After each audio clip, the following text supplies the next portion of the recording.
What's going on, everyone? Did you have a bad day today? Was it a rough day? Whether it was a bad day or an okay day or an excellent day, I'm glad that you're going to be here with us in this virtual painting session. So this is the continuation of a painting that was started rather chaotically in many regards on Monday. So I'm using Griffin Alkyd fast drying oil colors, and guess what? We finally have the Griffin Alkyds. Here they are down here, just a couple of them.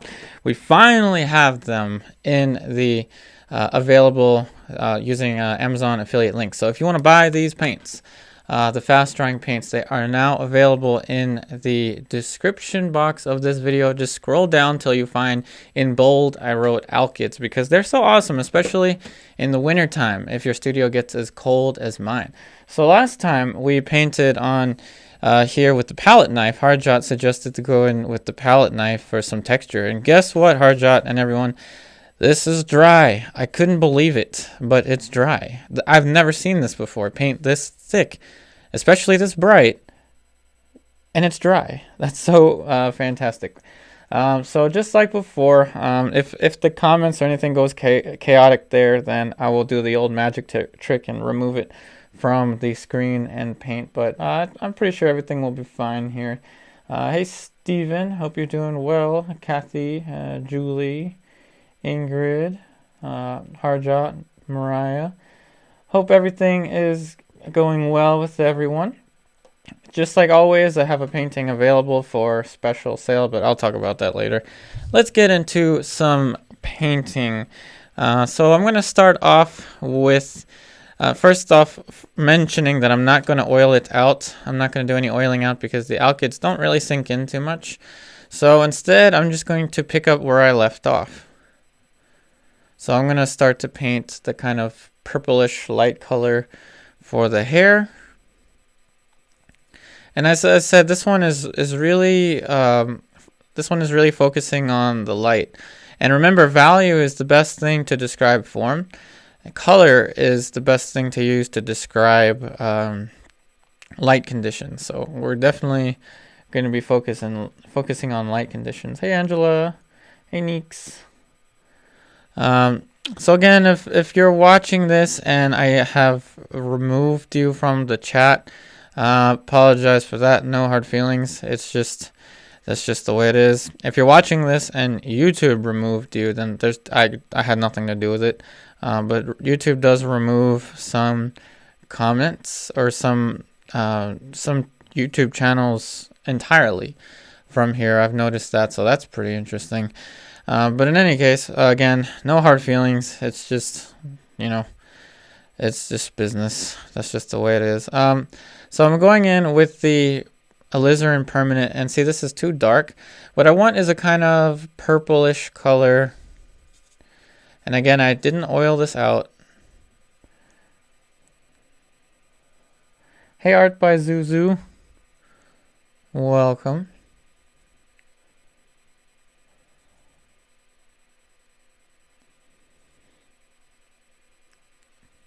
So a little more of a pinkish tone here, and then I'll start to build the lights. And this violet kind of color is so nice to see in the photograph. I've always struggled to find pictures, really good quality pictures that have color variation. Now this is obviously still pretty flat in the photograph, but there's still some color variation here that is similar to what you would see when working from the live model. Hey, Uncle 60, why do people get rude on an art channel? Seems to be a waste of time. Yeah, I think it's just personalities clash, Uncle 60. I don't think anyone, I'd say a small percentage really mean any harm. I think it's just personalities clash.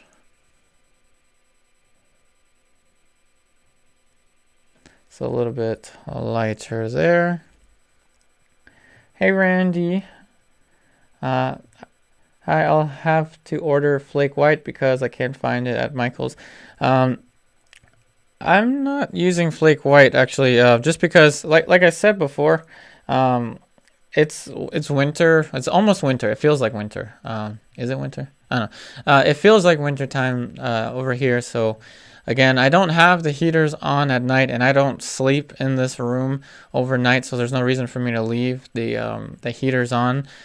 So it gets pretty cold here at night. So the paints I found take their sweet time to dry unless I'm using Alkyds. So that's why I'm using the Alkyds. And again, I don't think there's an Alkyd version of the Flake White.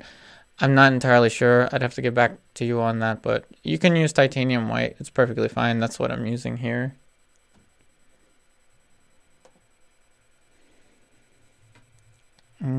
Let's see.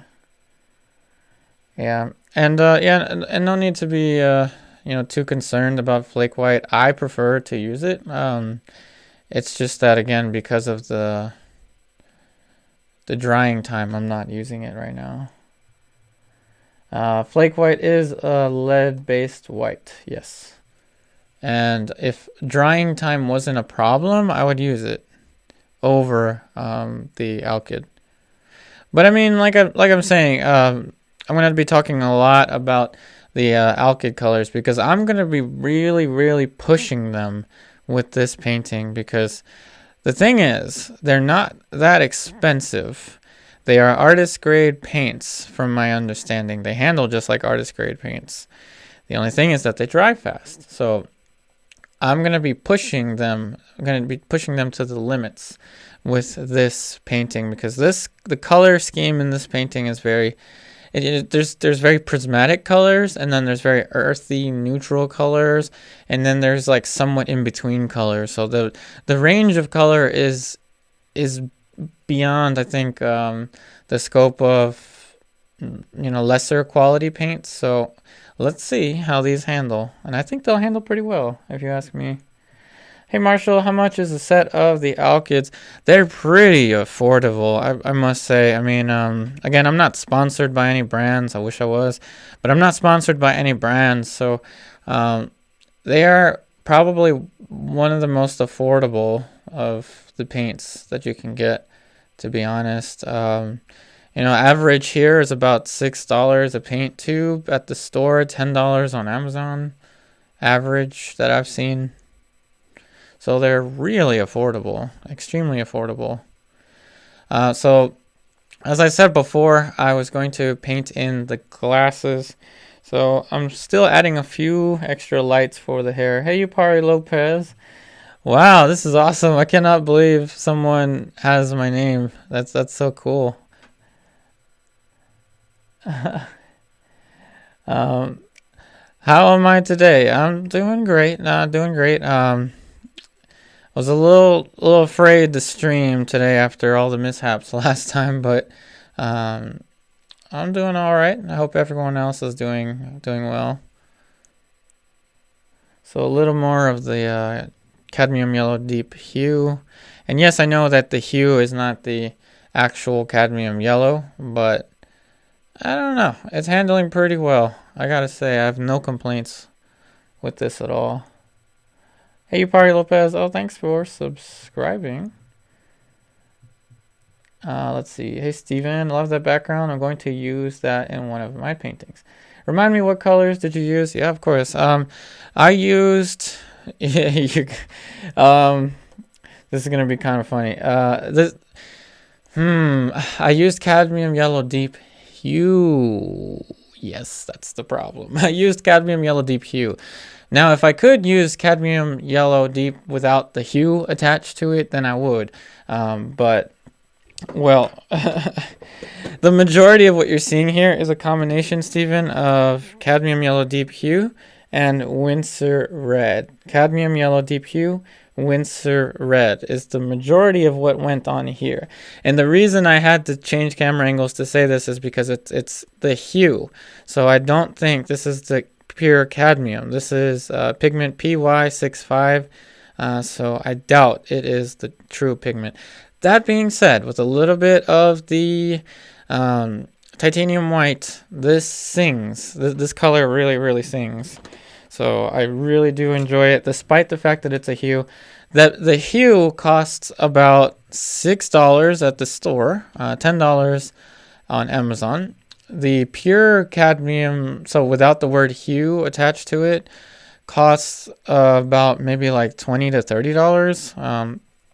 Just full discretion, because I know somebody's gonna say something about like, hey, that's a hue.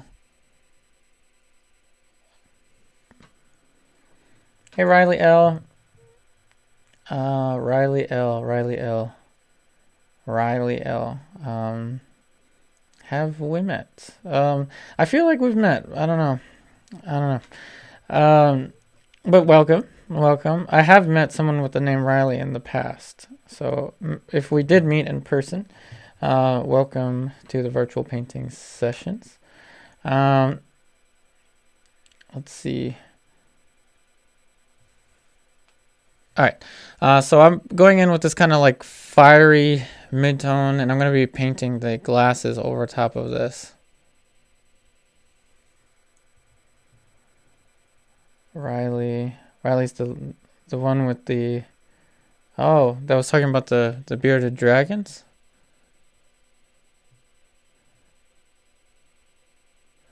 Welcome to the stream.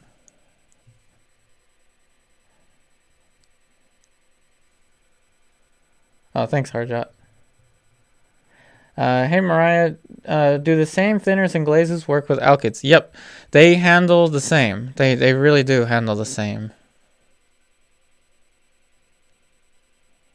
They just dry faster. That's all. Hey, Riley. Yep. Actually, just gave the bearded dragons a soaking. They get a soaking every couple days. They're actually going to be heading into brumation soon because it's colder here.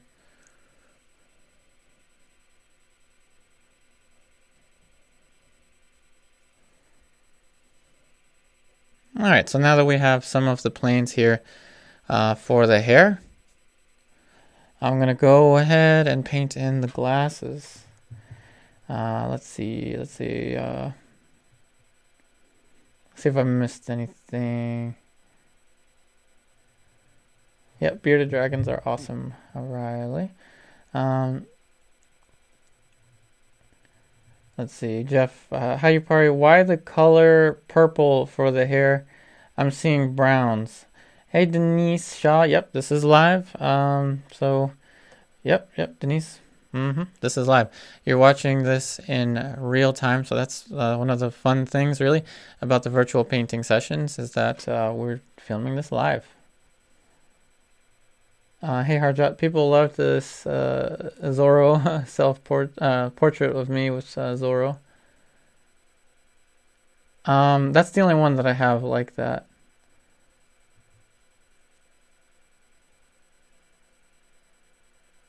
Yes, they're 37 milliliters. Last I checked. So why the purple? Someone asked why the purple. And the reason I put the purple in there is to contrast with the orange, purely for the sake of contrast. So we're really going to be pushing contrast with the colors and color variation. So again, this is definitely more along the lines of impressionist style coloring. Very a la Incaminati. Again, if you haven't heard of Studio Incaminati or Nelson Shanks, definitely do me a favor and look them up. They're Studio Incaminati is an awesome community of artists and school. I attended that school in 2011.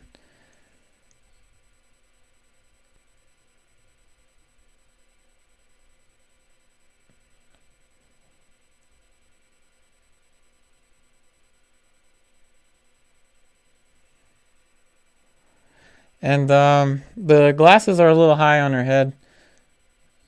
So I'm going to have to, I'm just sketching them in. And I'm going to stand back and see if they work. Hey, Amadeo Mancini. Hi, probably from Italy. I always watch your videos during quarantine. They're great. Oh, thank you. Thank you. Oh, I'm glad that my videos have helped you. So right now I'm feeling like the glasses are a little tall in her head. So here's the thing. I really enjoy layering the paints because I can easily just subtract it. So it's like nothing happened. So what I'm going to do is actually lower the hairline a little bit. So that was just my initial guess of where the glasses are going to go. I should have probably cleaned off this brush, but we'll see. Not the hairline, the contour for the hair needs to be adjusted. Ooh, and that's going to give us more of the fiery glow. That's what we want. Fiery glow. Let's see. Hey, Mariah, I thought those glasses were messy hair. Nope, they're glasses. And I seek to put them in there. But I did have the hair way too tall. Way too tall. And once in a while, we'll have the link there. We'll have the link there for the online classes. Again, the online classes start out at $10 a month. Gets you access to all of the painting lessons and the virtual classroom.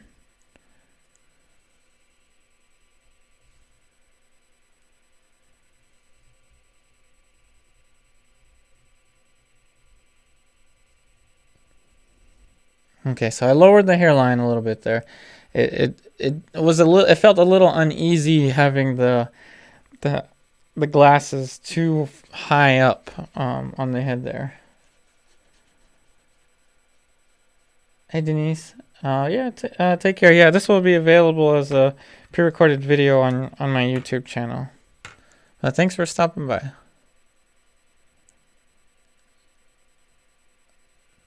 All right, let's try this again. So the glasses are going to be somewhere up here. And it's going to look weird for a little bit until we can make it look less weird, for lack of better explanation.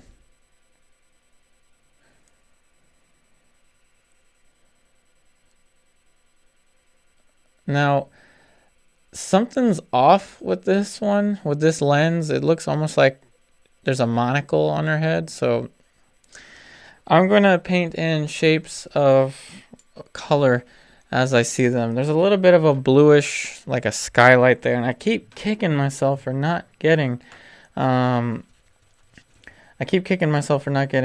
see, I missed a question from Neeks, for not getting the turquoise or the phthalo blue. Thanks for pointing this out, Julie. I missed a question from Neeks. Let me scroll.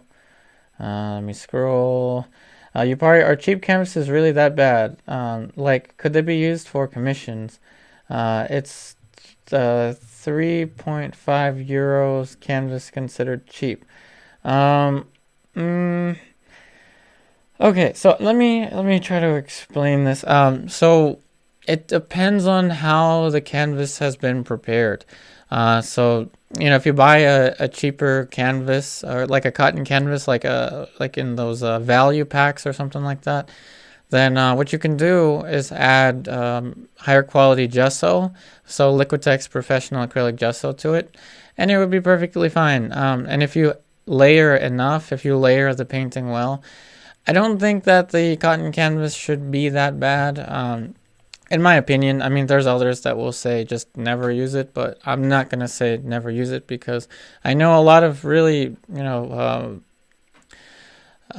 accomplished painters that do use not that expensive cotton canvas, and that's perfectly fine. I mean, it depends on how you layer your oil paints and if you add extra acrylic, the Liquitex Professional Acrylic Gesso. Again, I have that in the description box of this video.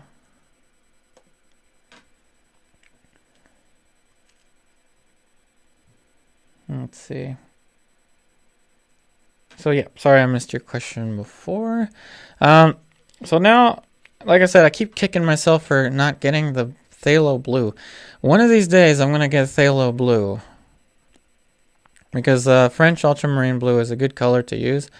But it's not as strong as phthalo blue. But phthalo blue, if you accidentally get it into the skin tones, it's almost game over because phthalo blue is so bright.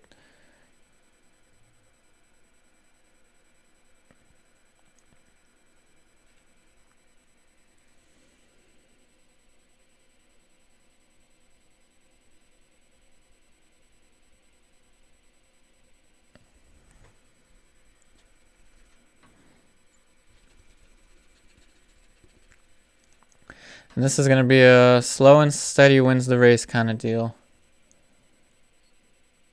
Not that this is a race, but I'm not trying to rush through any of this.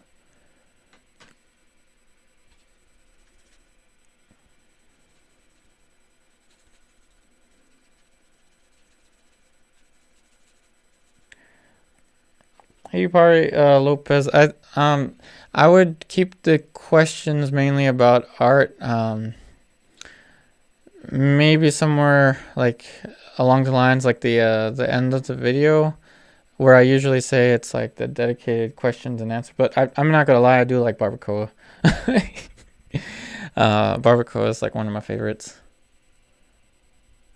Barbacoa, definitely one of my favorites.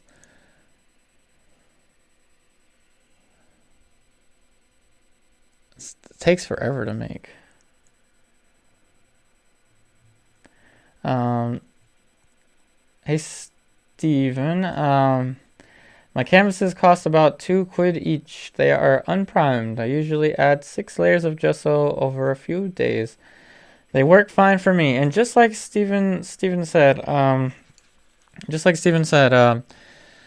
if you add extra gesso to a non-expensive canvas, it should be perfectly fine. Hey, el canal de Peggy.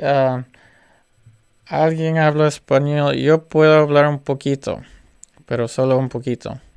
Casi nada. I can speak a little bit of Spanish, but again, it's not, my Spanish is not very good.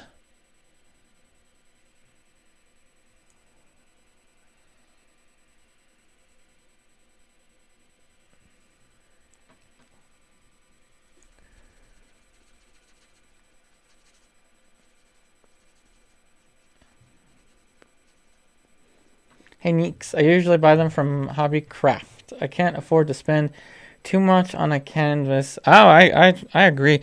And that's why I suggest, I'm totally with you. I suggest everyone to use panels, pretty decent quality panels, because you can get a really nice finish on a painting and it's archival and everything. This is, see the stamp here? This is ampersand gesso board museum series. You can also get just chopped up pieces of wood and prepare it. That's actually what I'm doing currently. I'm in the process of preparing a bunch of different unprimed wooden panels by layering them with the Liquitex professional acrylic gesso. The only thing with that is it does take some time. It takes a long time.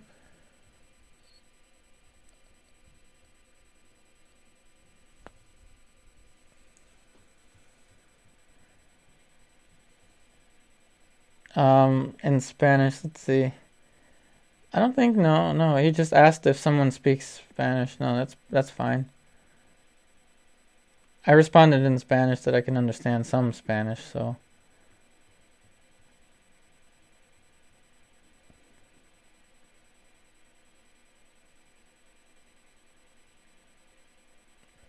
Let's see. Yep, as Cassie said, the ampersand brand is not too expensive. It only gets expensive with larger paintings. So for instance, in the online classes, we're going to be moving into larger format paintings soon. I will be stretching mine just because it's a little bit easier if you shouldn't say easier, but it's It's definitely not easier, but it's cheaper if you just stretch larger canvases on your own.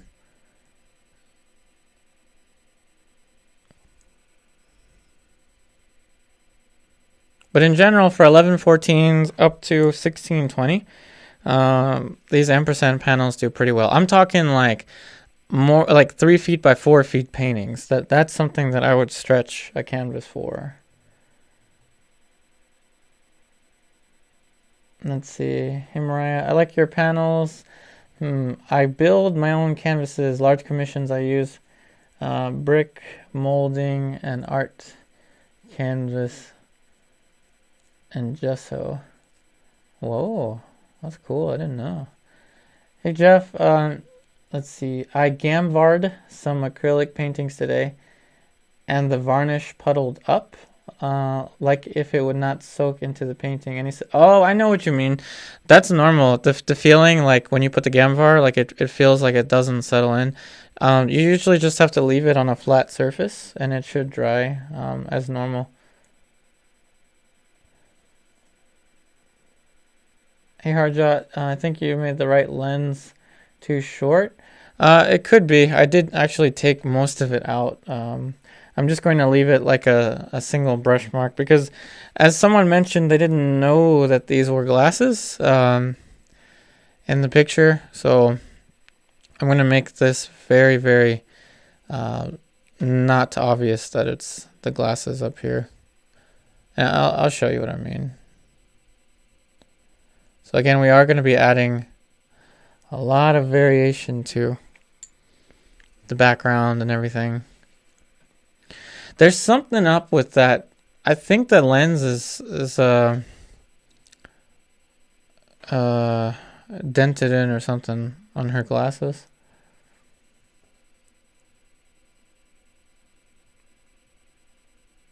Something's up with that, so I don't know. But thanks for pointing that out, Harjot. And they're really small. They look really small to me on the picture. So if I struggle too much with the glasses, if they take too much from the painting, I'll just wipe them off.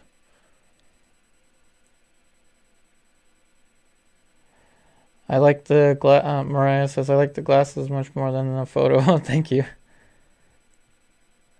Hey Riley, yeah, I think the glasses are small too, but I don't want them to be overpowering either. So we can just say that they're just small glasses.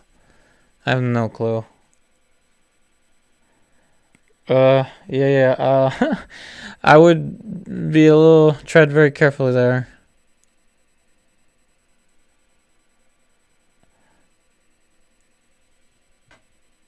Okay, Andre, apology accepted, buddy. Let's just keep it all art questions.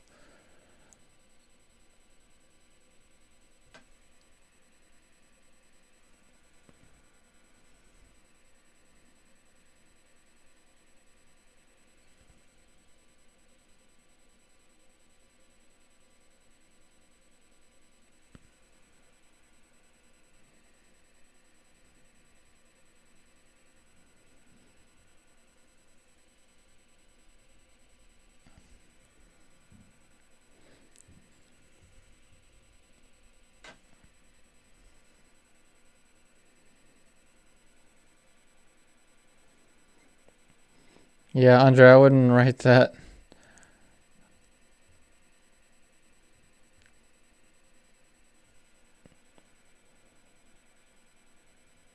Hey, Radiant,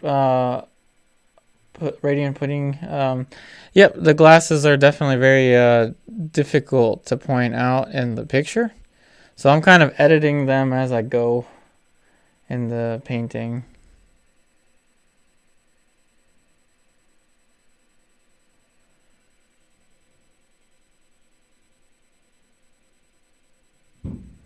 So that there's very little to show. And yeah, if I missed anything, any questions or any comments, please let me know. Hey Riley, how many paintings have you made so far? I have no clue. In my lifetime, I have no clue. But in the virtual painting sessions, um, not too many, but we will have many, many more. So now that I have the glasses somewhat situated there, again, they do look a little small. They look small in the picture, and if they take away from the painting, then I'll probably just take them out. But now I'm actually going to just get into the features. So I'm going to lay down a couch, which is, I guess I should name that something else, but I'm sure that's going to confuse everyone. That just means I'm going to lay down a little bit of pure medium. Now, I'm not going to be oiling everything out. I'm going to be adding medium to the same spot that I'm going to paint. So I'm going to start off with this eye.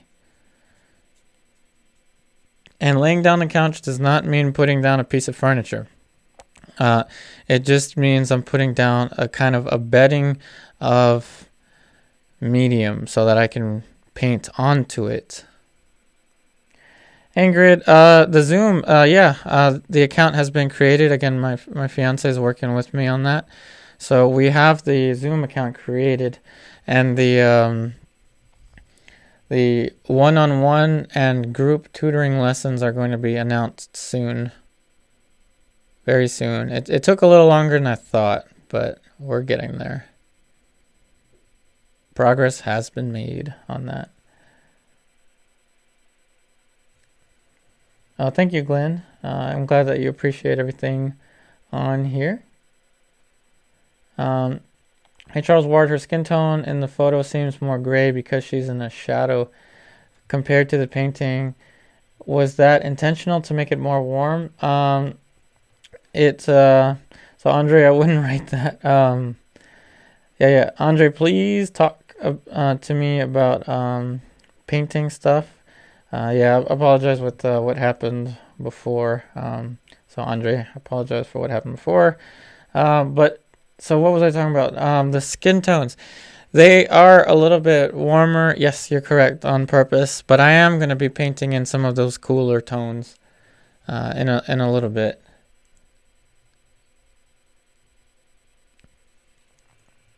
And I wasn't really too focused on the color also.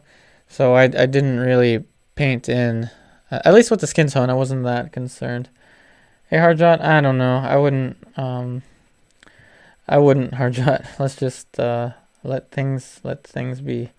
Hey, Lonnie B, I'm glad that you love the warm colors. I got Hey, Meadow Mancini. Am using Venetian Medium by Rublev. So Venetian Medium, it's this medium right here. So that's the medium that I have there.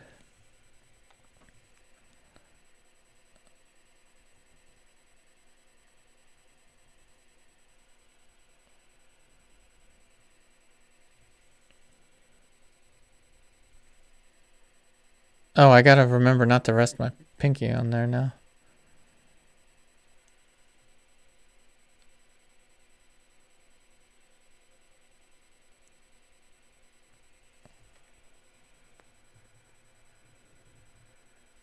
Okay, so I'm going to be using the colors that I mixed on the palette to actually offset the skin tones.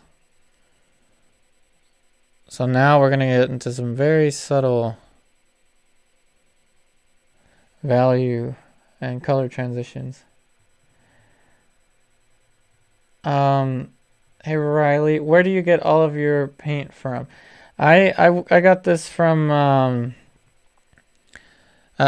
Plaza Art in Vienna, Virginia. So I live near Northern Virginia, so I was at the Plaza Art store just a couple days ago.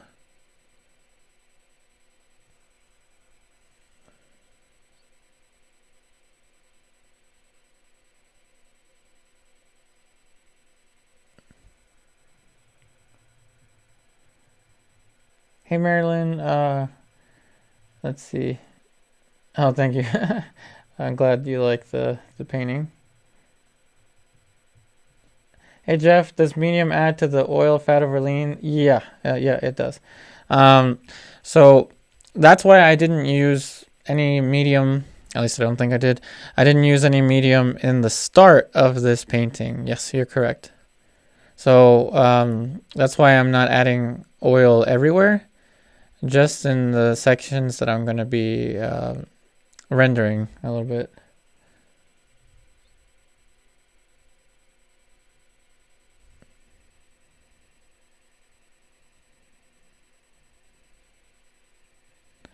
Now, in the online classes, we spent an entire lesson on one eye not too long ago.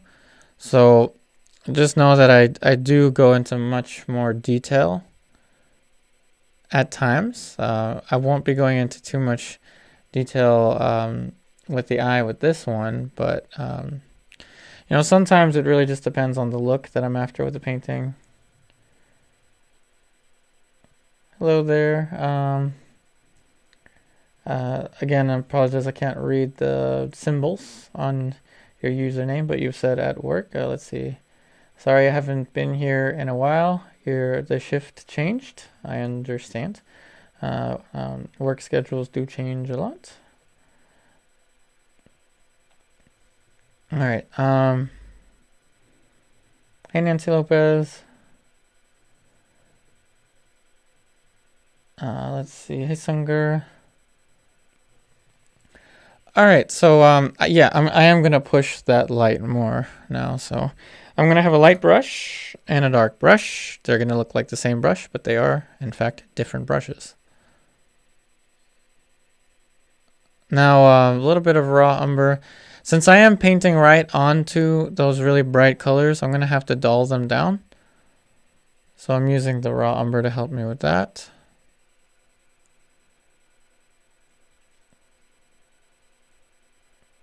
Let's see. Oh yes, the classes, as we said, the links will be there from time to time. The classes are $10 a month. It starts at $10 a month. You can have access to all of the online lessons. You can send images for the virtual classroom each week. And yes, the classes start at $10 a month.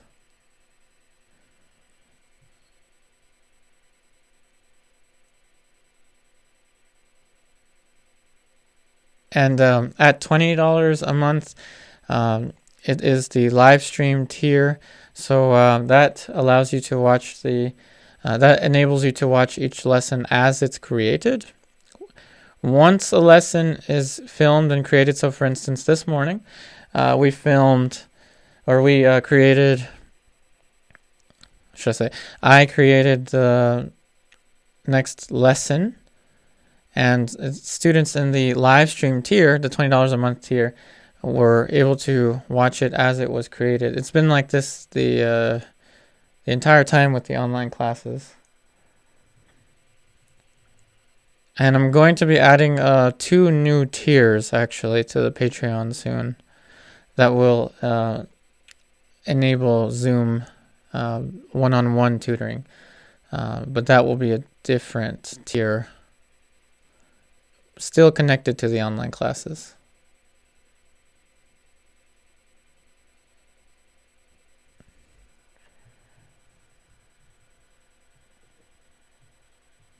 Yeah, definitely would love to have you in the online classes, Marilyn Moiser. And so what I do is when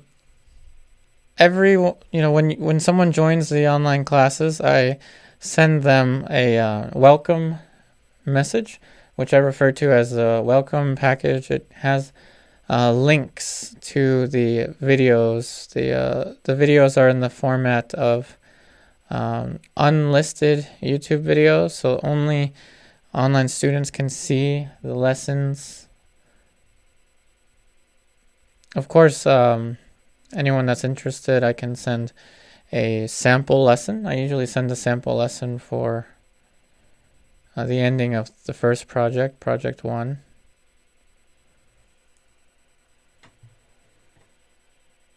And let's see. Hey, Helima, how did you make the face, paint the face? Oh, thanks, Edward. I'm glad that you like how I painted the nose. Thank you. So I started this in the Alla Prima color style, painting wet on Monday. It was very thick paint, mind you, and now it's drying. I mean, not dry, really.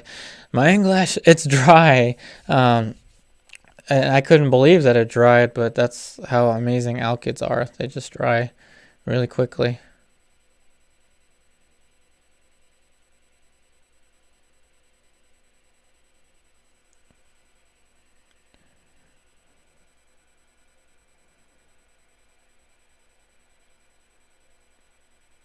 Oh, awesome. Hey, Sunger. Painted the Mona Lisa. Cool. Hey, Marco Brawl Stars. I like your username. Thanks. I'm glad that you like the painting. What's my favorite pencil, Halima? I like 2B. It's like a nice in the middle when it comes to pencils, like graphite pencils.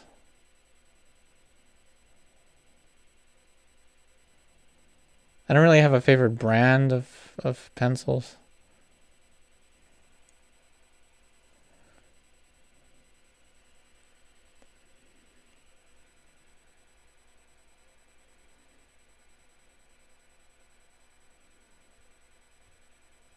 Hey Moro, Camille. Sometimes I mix my Alkyd with some oil and spirit. Yeah, I mean you can mix the Alkyds with the non-Alkyd oil paints. They work just fine.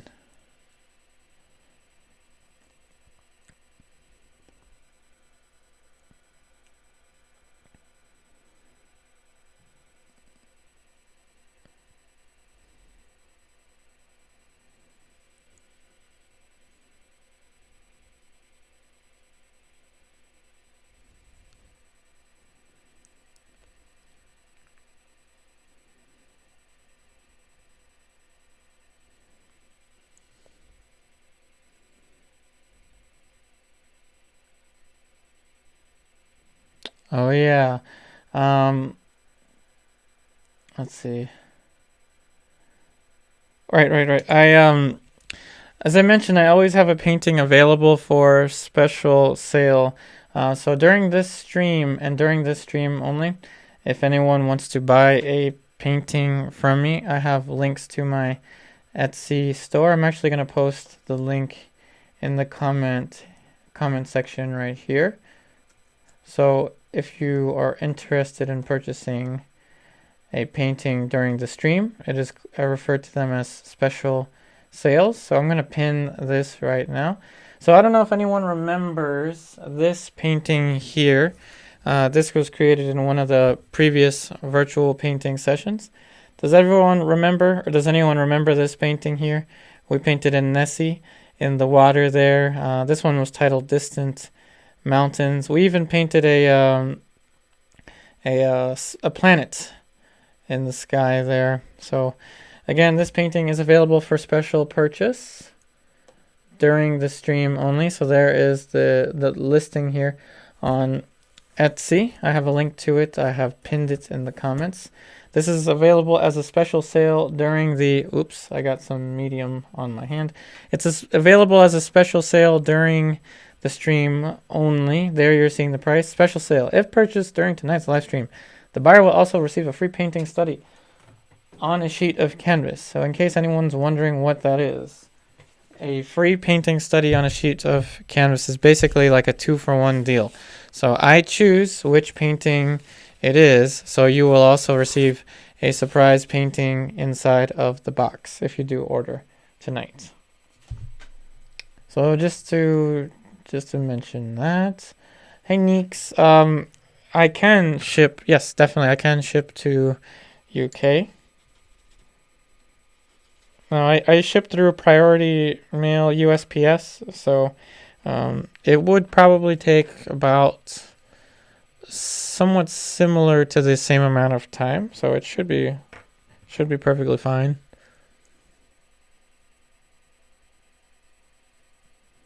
I even asked them about it the last time I was delivering a painting, which was actually today. I asked them, if it's okay to ship a box like this size, because they're pretty much all this size, and they said yes, that you can ship pretty much worldwide. So definitely UK. I can ship to UK, no problem.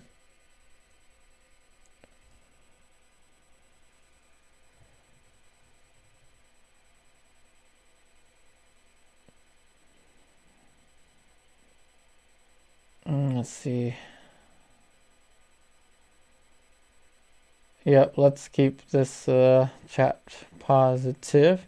Thanks, Ungur.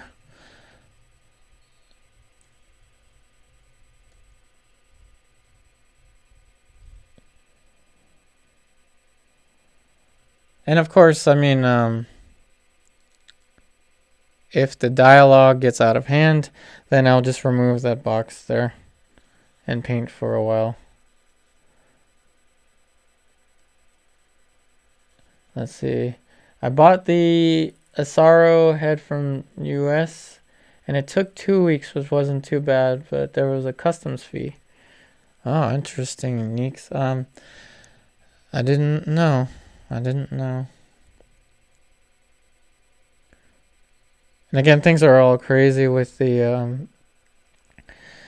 things are a little crazy with the pandemic going on as well, so. But we'll still be here.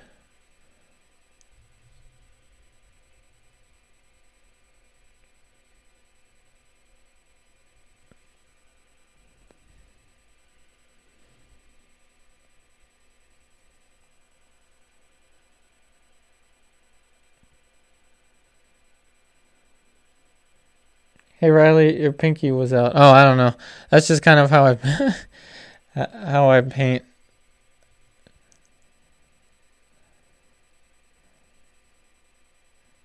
This little pinky painted a portrait today.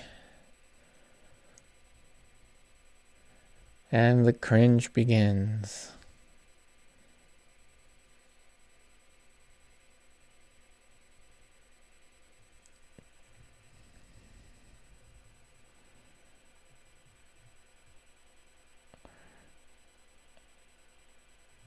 Harjot, Sunger, one of our moderators.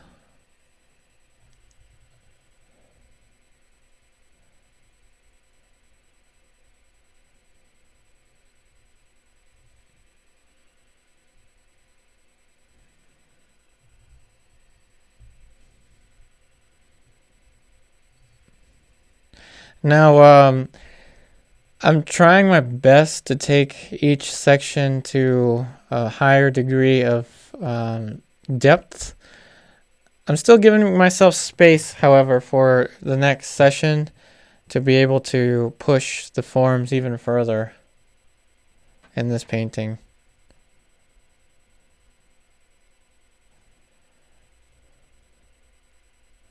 So again, we won't be completing this painting today. We'll come close to taking this painting to a finish, but we won't.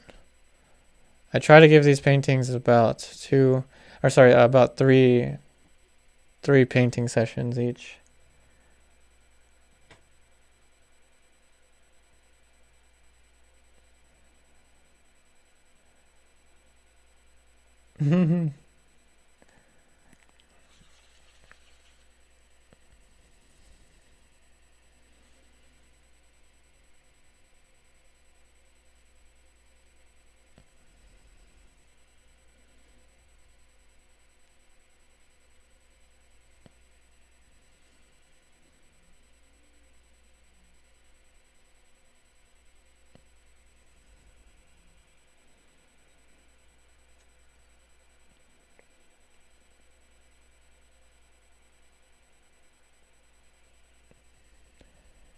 Yep, as Julie said, if the chat gets distracting, then of course I will. I mean, not distracting, but if the chat gets too violent, then I'll take the chat out and paint.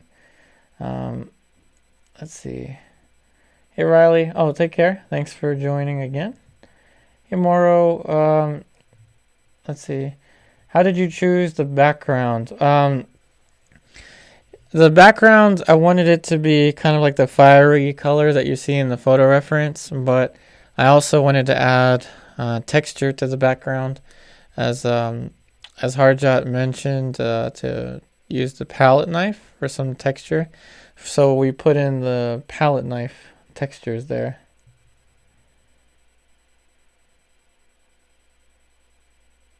And yep, as Kathy mentioned, I keep the same. You know, I have the same mindset about flake white. There's nothing wrong with using flake white as long as you're careful about not eating while you have flake white on your fingers.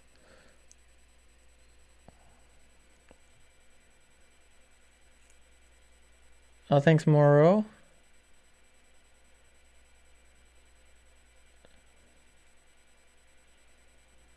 Hey, Mariah. Oh, thanks. Yeah, I'm just trying to build. Now, of course, this is a little bit brighter, so I'm trying to build up to this.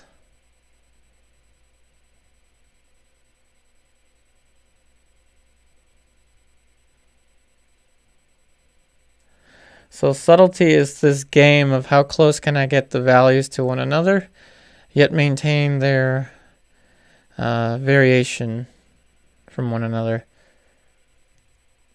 That's the difficult part with subtlety. You have to have a really good understanding of your values.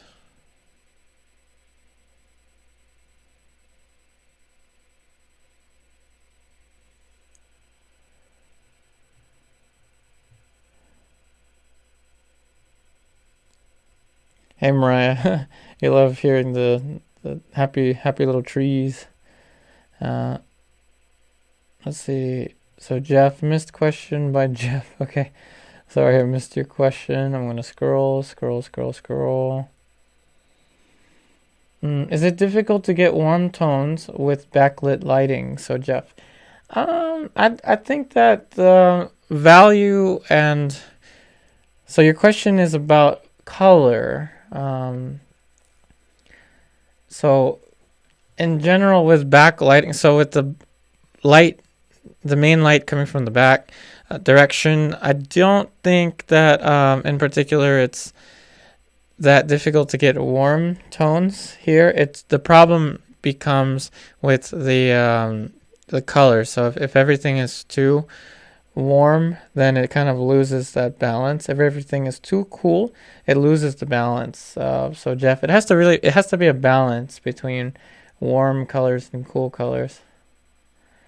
Hey, the art page, yep, definitely.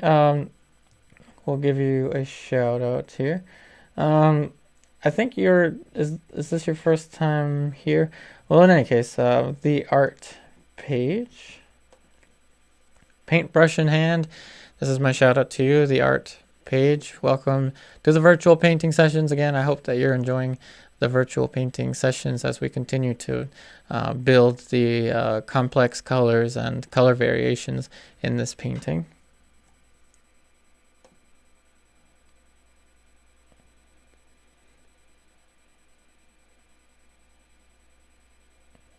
Okay, so let's get to it. I was painting this light shape here.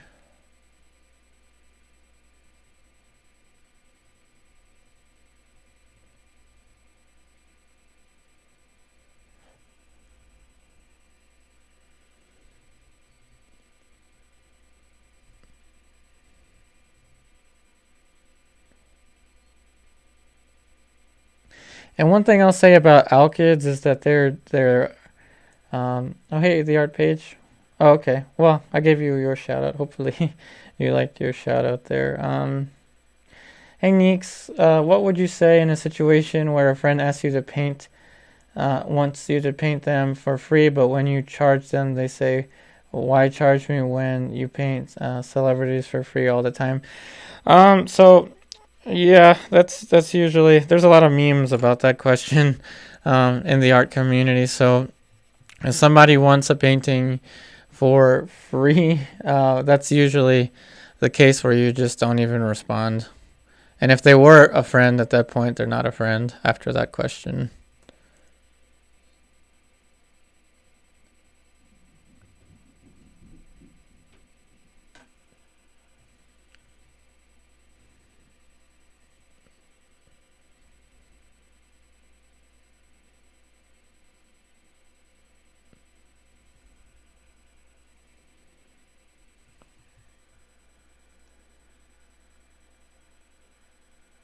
Let's see. Ingrid, let's see. Yeah, let's talk about this on Patreon, Ingrid, but I do see what you're saying.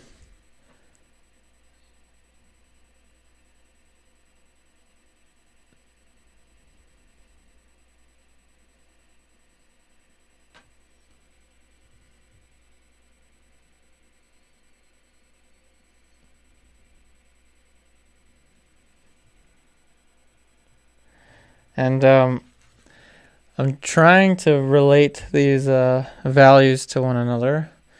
I have a feeling that the mouth is going to need to be adjusted. So I may have to go in and repaint this entire thing. It just seems a little too large.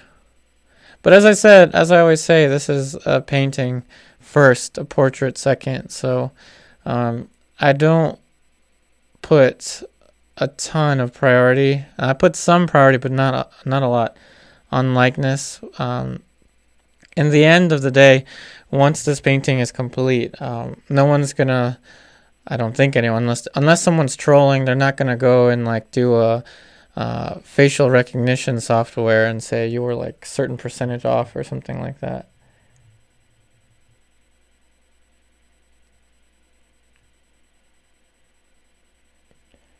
Hey Glenn, yeah, okay, let's see. Yeah, whoops, hold on a second.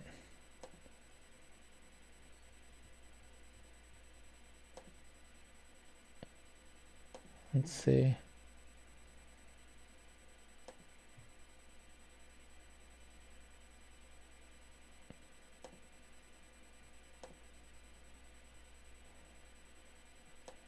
So someone here just earned a report message.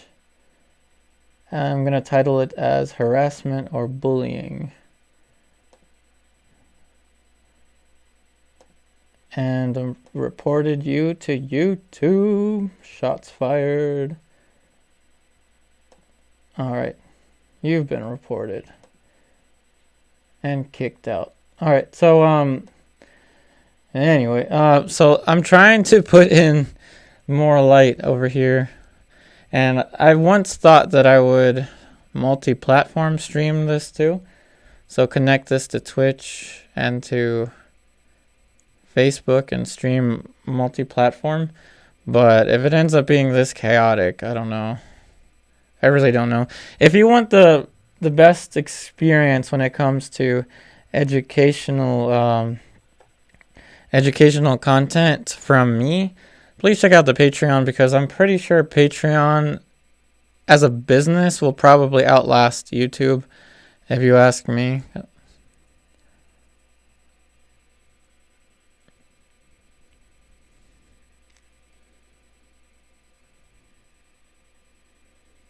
I mean, you know this more personally if you are a YouTube creator.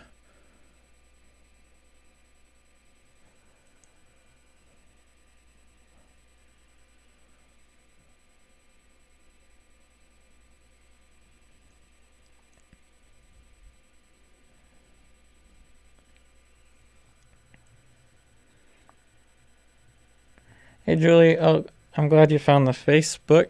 Yeah, there's a lot of things I have to mention about Facebook, in particular with that the photo reference group that my internet person created for me a while back. But I'll talk about that at a different time.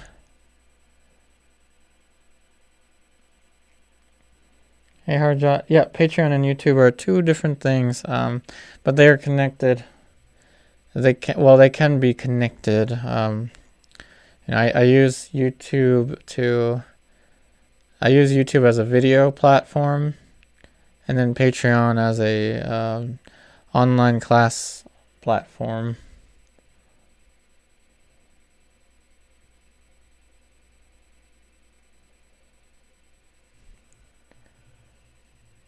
If I had the means to do it myself, I would have just like commissioned a website instead of using Patreon. But in any case, let me see here. I think this is starting to get a little more realistic.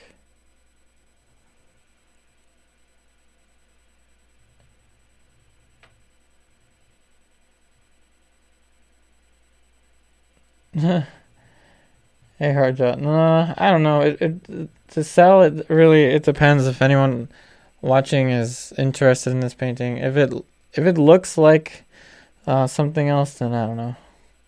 What in the world?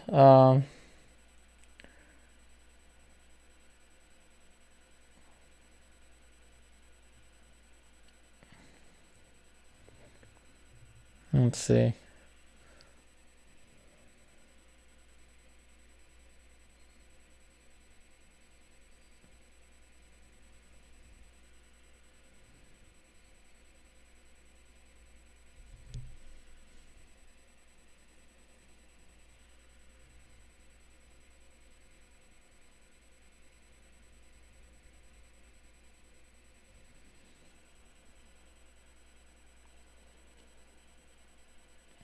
Hey Julie, if I choose a tier on Patreon, do I need to stay in it or can I change? You can change it at any time.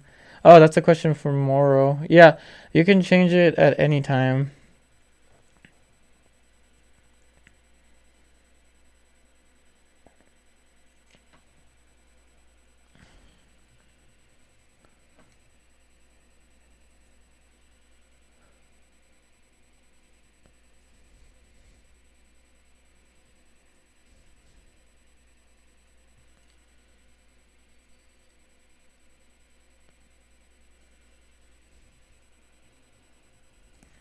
Okay, so now that I'm working my way down here, I'm gonna have to figure out. I think that as a whole, this is too large, so I'm gonna have to adjust that.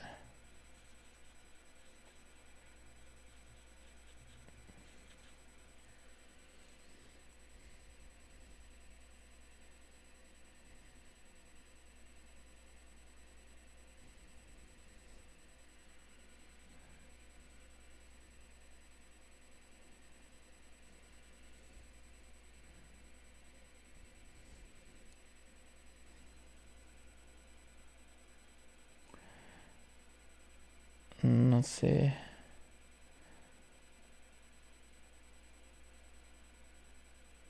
A radiant pudding. Yeah, that is a. Let's just talk about the painting.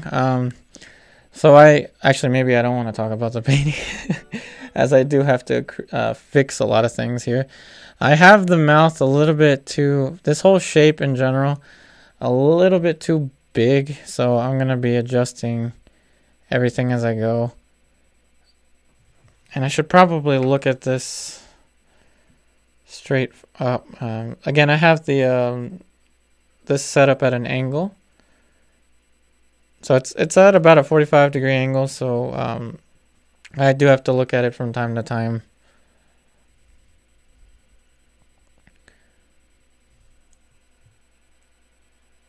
Alright, so if I see any questions that are not art related, then I won't really respond to them. Hey Julie, you missed a question from Marilyn. So what I want, moderators, so this is what I'm going to do. Other than, before I take the chat out, which I might, moderators, please, just like Julie did, that was a perfect example. If I miss a question, please write that I've missed a question from the person that I missed the question from, especially if it's art related, and then I will answer it. Otherwise, I'm just going to focus on the painting. So let's see, Maryland. What if I get paid on the 27th? Could I still order? So Maryland, that right there is I don't know, to be honest. I'm not familiar with how Etsy does their finances, so I'd have to just say that I don't know. If we're talking about Etsy, if you're talking about Patreon, then I think that you can sign up. So Maryland, if we're talking about Patreon, then I think you can sign up, and they should be able to work that out with you. Patreon's a little more lenient, I think, than Etsy. It's my experience. I don't know.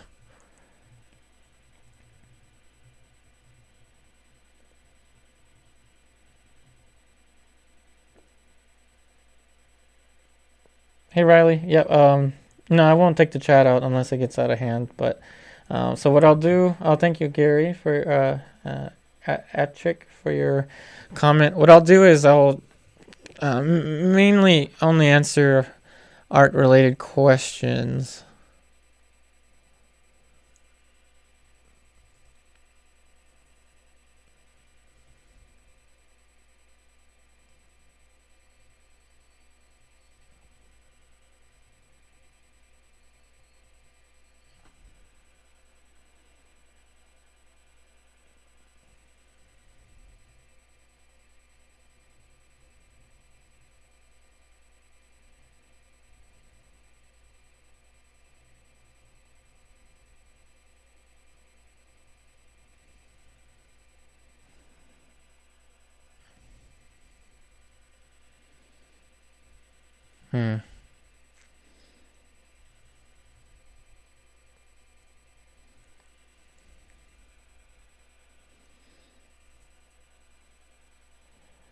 Hey Stephen, I'm glad that you like the feedback on the Rembrandt.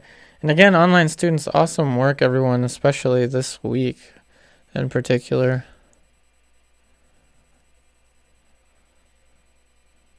This week was definitely a good week for the online students.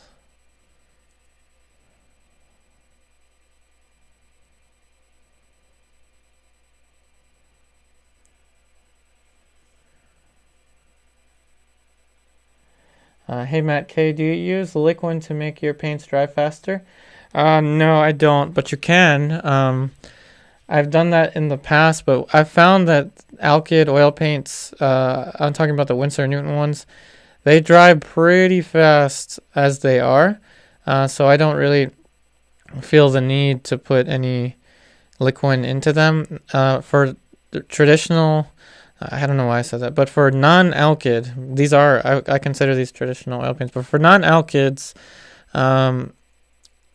it doesn't, I don't particularly like the texture that the paints have if I add a lot of liquid to them. You can start the, so Imush, you can start the online lessons at any skill level. They're designed for anyone at any skill level to take the classes, and again, you can take the classes at your own pace. So for instance, with the online classes, just because I'm like on lesson number like 44 doesn't mean that you can't send me images for the virtual classroom from lesson number 1 or project number 1. Nor do you have to take the projects in any specific order. So you can start with any of the projects.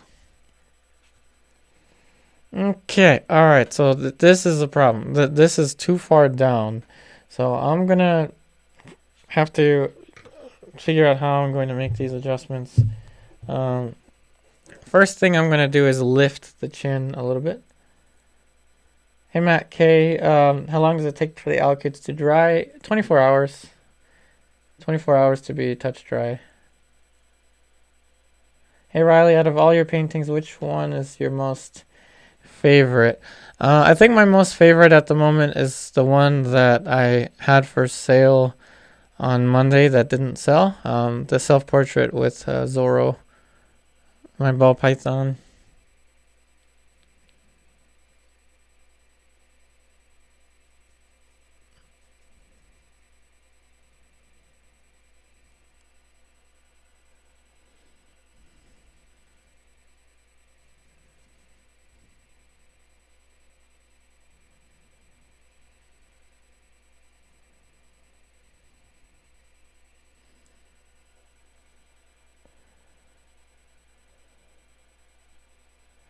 Etsy Neeks. If I was to paint on watercolor paper, would I still need to prime it with gesso? I would. Not that I have done that, but I would always have some kind of tooth or primer.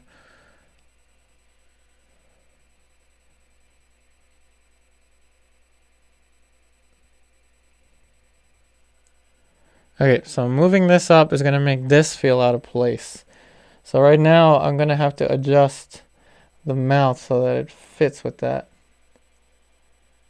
Hey Charles, it didn't sell, and as I mentioned I took it off Etsy after it didn't sell the first day, and that was meant to be like a special sale, Monday's sale. It was a 2-for-1, and as I mentioned that I would take it off if it didn't sell, so I took it off. I will have it for sale again at some point, but just like I did before, it's gonna be like a limited time sale.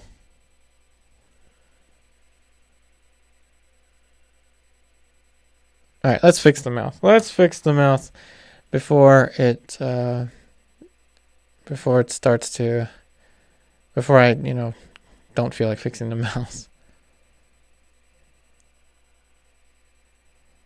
So I'm going in with skin tone, and I'm lifting this plane up. This is the side of the orbicularis. Ingrid Charles had a question. If that was the question about the Etsy sale, it didn't sell. The painting I had available on Monday didn't sell, and I took it off. So let me see if I missed any other questions from Charles.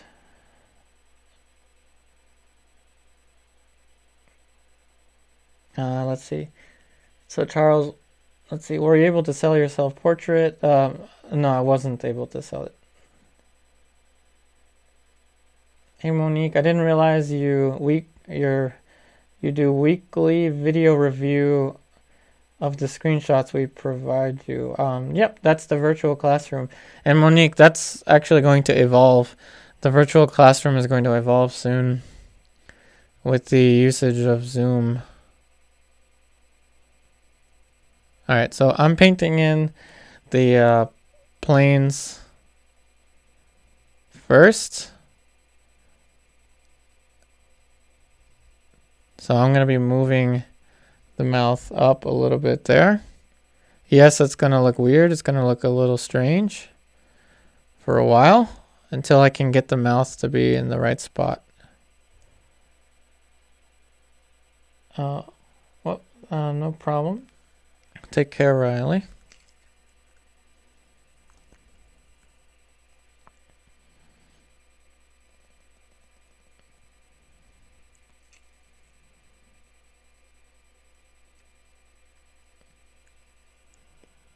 This is why I mentioned that kind of like psychological factor with portrait painting. If I were to think of this as a very precious painting at this moment, if I got too precious with this, I wouldn't have the courage to lift the mouth as I'm lifting here and adjusting it. So this does take a certain amount of detachment from the painting to be able to do this.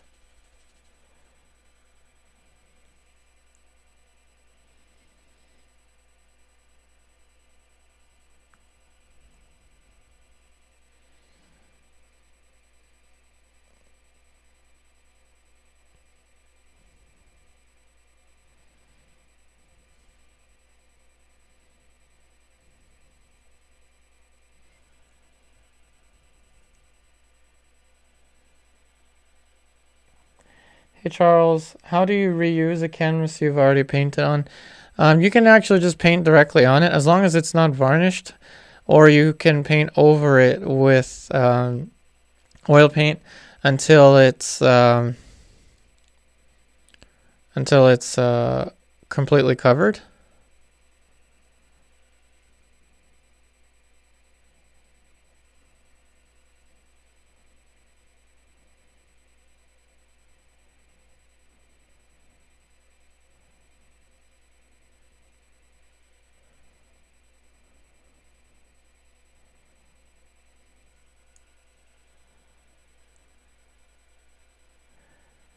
Yep, definitely you have to.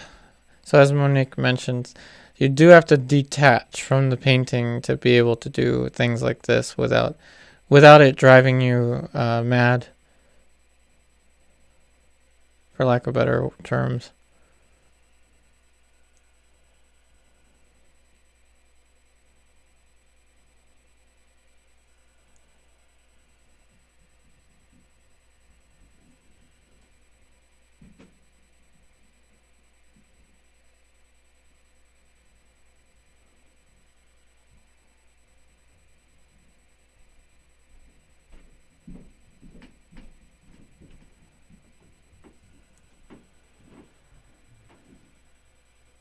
Yeah, it is looking good for the Griffin paints. The Griffin Alkyds are definitely doing well. I mean, in here, I really like the colors that we can achieve with the Griffin Alkyds. Hey, Soleimani. Oh, thank you for your compliment. I just started 7 months ago, so I'm still learning the fundamentals. Awesome. Well, welcome to the world of painting.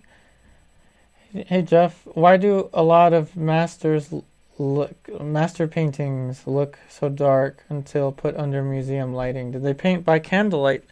I would suppose so, that they painted under candlelight, but paintings do look pretty dark until they're placed in the right lighting. This looks really light because it's under the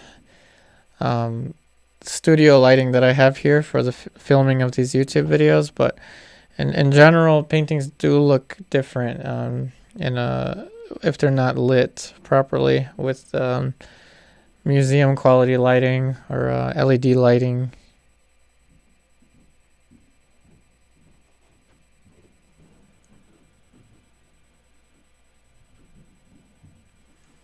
Hey, Mohan Reddy, this is in my recommendation, so I'm watching it. Awesome. So Mohan Reddy, welcome to the virtual painting session. This is my shout out to you. I'm so glad that this video was listed under your recommendations, and I hope that you're enjoying the virtual painting sessions. We're usually here around the same time, 5:30 or 5 p.m. Eastern Standard Time, Mondays, Wednesdays, and Saturdays. Hey, John Letcher.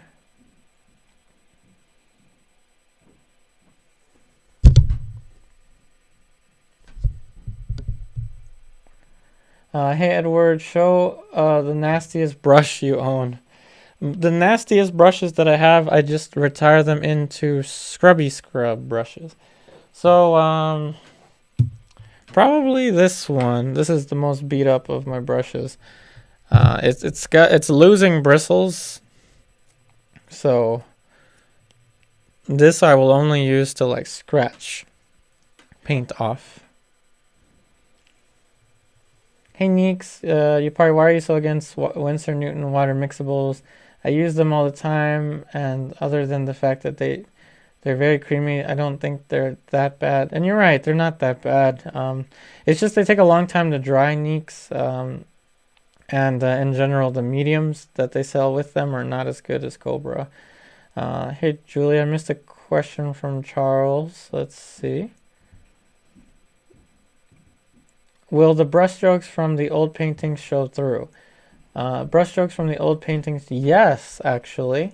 So, let's see. I have an example of that here. And again, it doesn't harm the integrity of the painting so long as you paint over it. So, for instance, if you look here, the painting that's available for sale. Again, this one was with a panel that I painted over. So again, full disclosure here. If you look here, if you look at the glare, you see that there?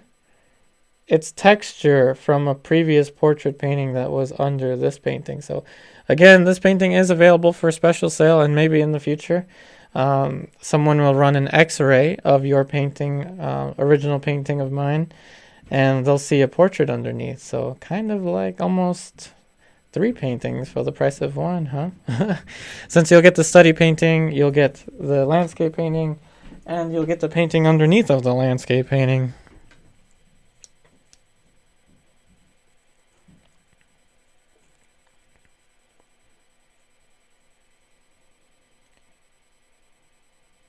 Hey Mariah, I was shocked to see such a great viewing on Monday's video over 3K. Oh, awesome.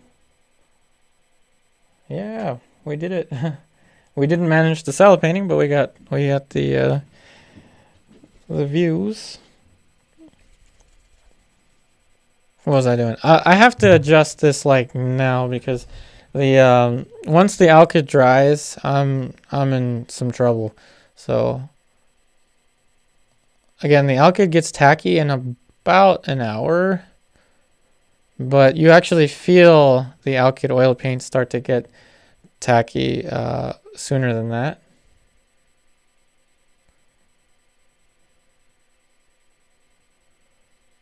So I need to get moving with this.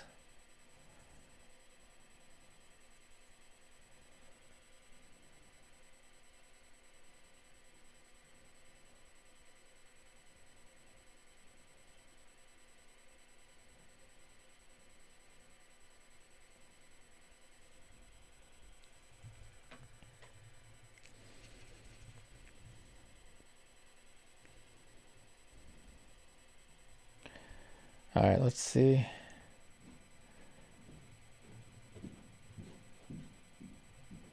Hey Jeff, is your mic attached to your shirt? It sounds good, very even. No, the microphone, as you can see, is like right on my face here. This is a Blue Yeti stereo microphone. This is what's called a pop filter, I think. So it's like right here. So thankfully I don't paint with my left arm, or else my left arm would be crashing onto the boom stand of the microphone. But I'm glad that you like the sound. Let's see.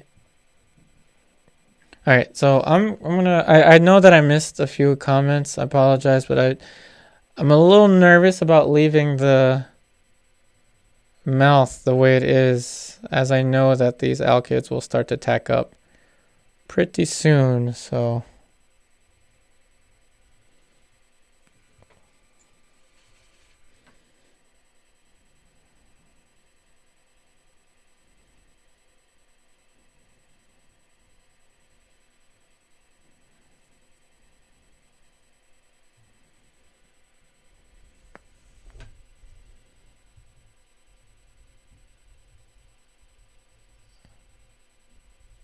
all right, this is a case where the selfie stick, mall stick combination is needed.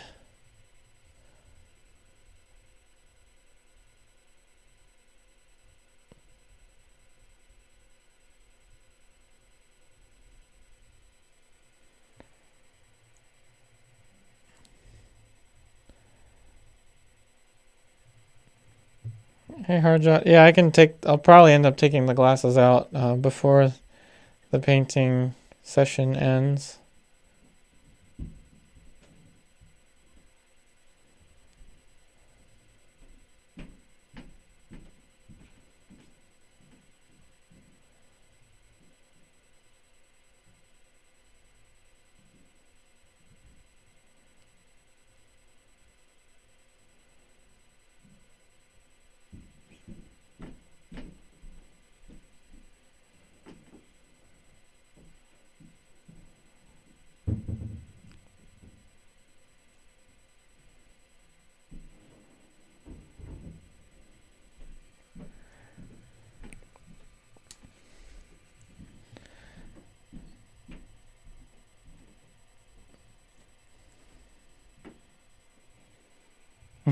I'm glad you like the selfie stick, Julie.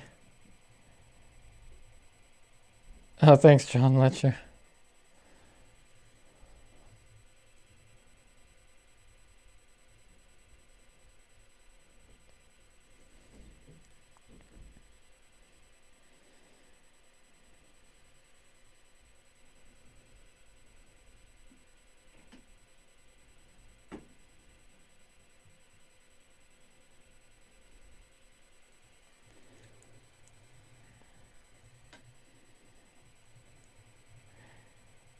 Hey Kia, strawberry shortcake. Hey Mariah, off to dance class. Well, have a good time. Hey Marilyn, why would people harass others? That's not nice. Yeah, I hear you.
Hey Marilyn, I'm glad that you like the painting.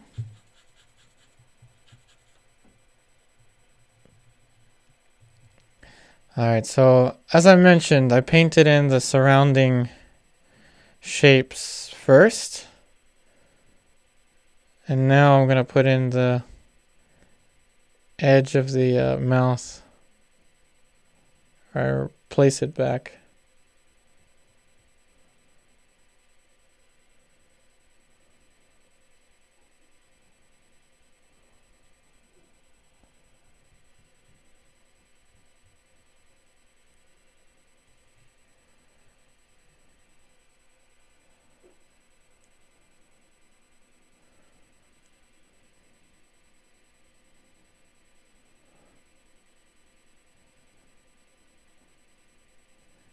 And remember, I always keep a certain error tolerance. So for instance, if I can get the likeness to be about maybe like 80% or something like that, then I'm good. I don't want it to be perfectly photographic. In fact, one of the worst things you could tell me is that it looks just like the photograph. Oh, thanks, Monique. I'm glad that you like the mouth now. Painting this in here.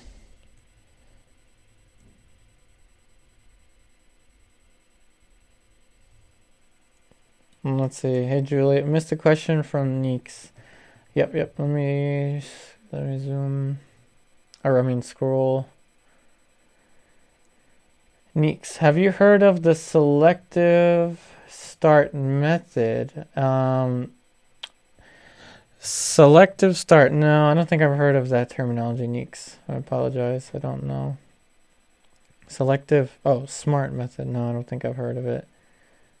Hey, Steven, I have a question. Why don't artists use generic flesh colors and work from them? Even Michael Harding makes one. That's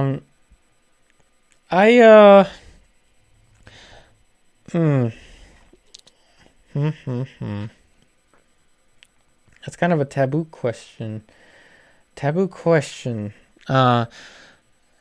Very taboo question. So why don't artists use a generic skin color paint tube and then use it in the lights and then paint from that? My response would be that if you use a generic paint color for skin tone, there's always the possibility that you may get used to it, and then it will show in all of your paintings, and then it could be not necessarily a bad thing, but it could be something that one would rely on possibly a little too much. So that's why I think most of us in general, when I say us, I mean classical realist or I don't know, expressionist portrait painters or whatever you want to call us. Most of us usually shy away from the generic skin tone color that they sell with certain brands of oil paints. I'm pretty sure that they have that available, as one of their paints strictly for marketing purposes. At least that is my conjecture.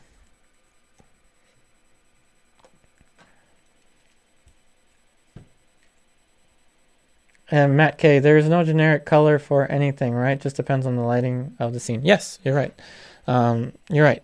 We're just talking about the generalized skin color paint. You know, the one that is sold as flesh tint. I think that's what Stephen was asking about.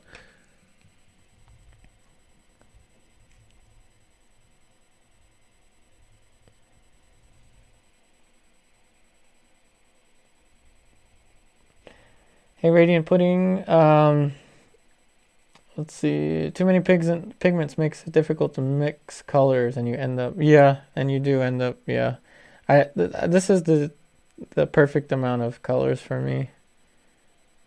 Hey, Jose Quintero Diaz. Me alegro mucho, poder verlo.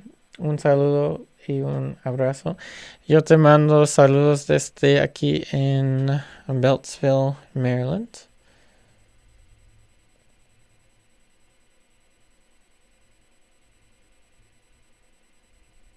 And again, I apologize everyone for my my terrible Spanish. Again, I can speak like 5 words, maybe 10.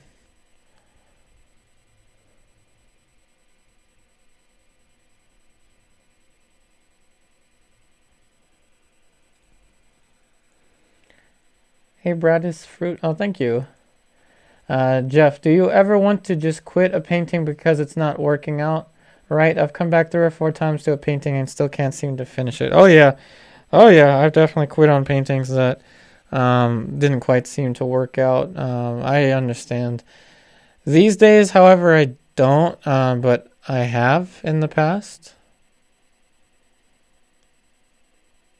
I have paintings that maybe I haven't touched for months, and then sometimes I'll just put them aside and then return to them. For example, I have an ongoing figure painting that I've been painting away from, well, it hasn't been seen by anyone other than people that are family members that have entered here. I don't post figure paintings at all anymore just because the problems with social media in general. But that's, for instance, that's one painting that I've been working on for months. I usually just return to it after a couple months, paint maybe like a week, and then leave it be, and then paint it again or work on it again.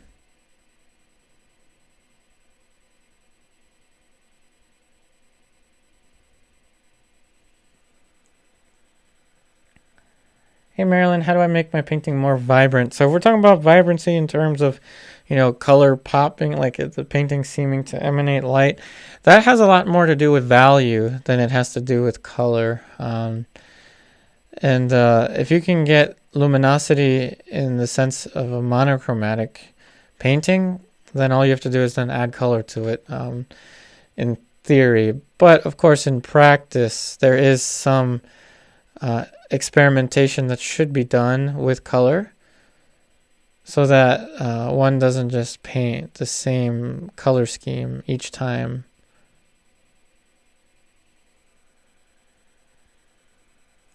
Hey Marilyn, yeah, definitely please check out the online classes if you're interested in taking your learning further with me.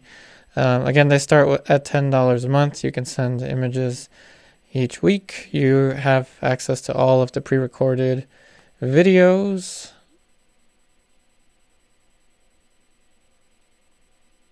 And again, and you can take the classes at your own pace. I'm so proud of my students. And I hope that our online class community continues to grow.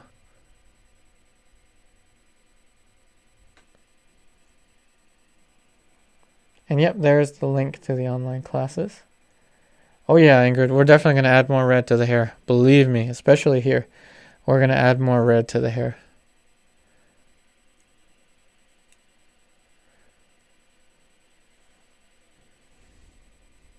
Okay. Now I'm going to sit back for a second.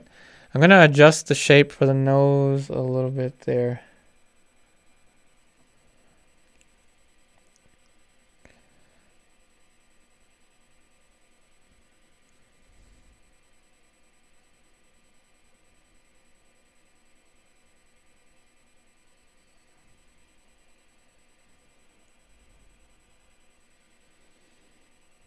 This is a very complicated spot to paint the kind of smiley section. I usually start by overdoing it and then going in and adding to it. Hey Ingrid, how do I upgrade my account to the live lessons?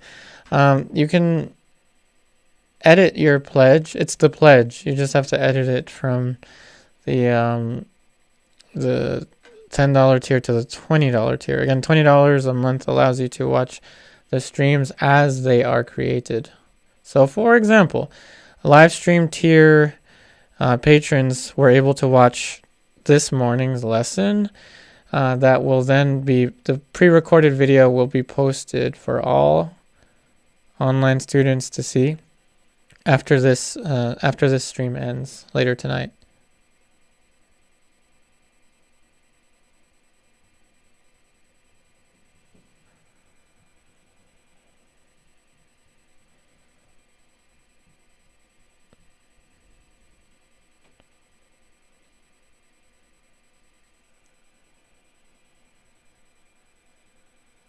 Hey Carol.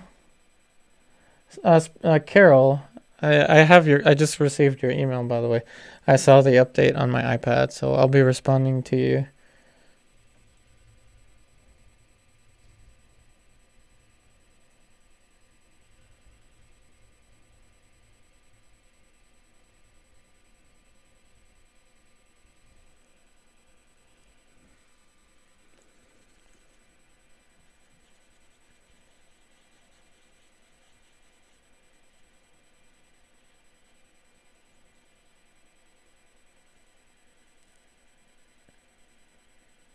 Oh yeah, no problem.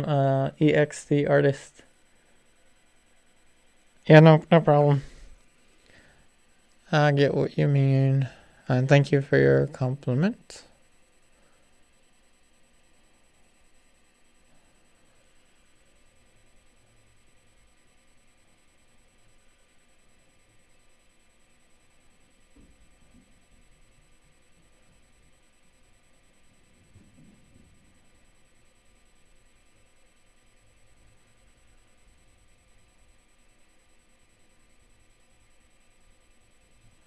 So this is starting to dry a little bit. So what I'm going to do now is get the hair color and get these strands of hair to overlap.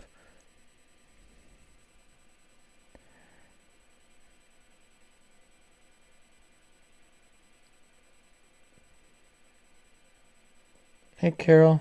Yeah, no problem. I'll check out the email once the stream ends.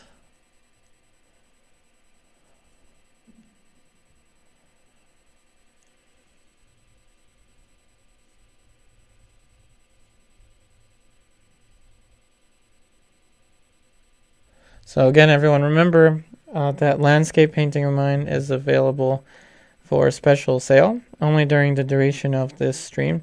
So again, that landscape, the distant mountains, and of course you're seeing the planet that we painted in there, and the addition of the Loch Ness Monster in the body of water.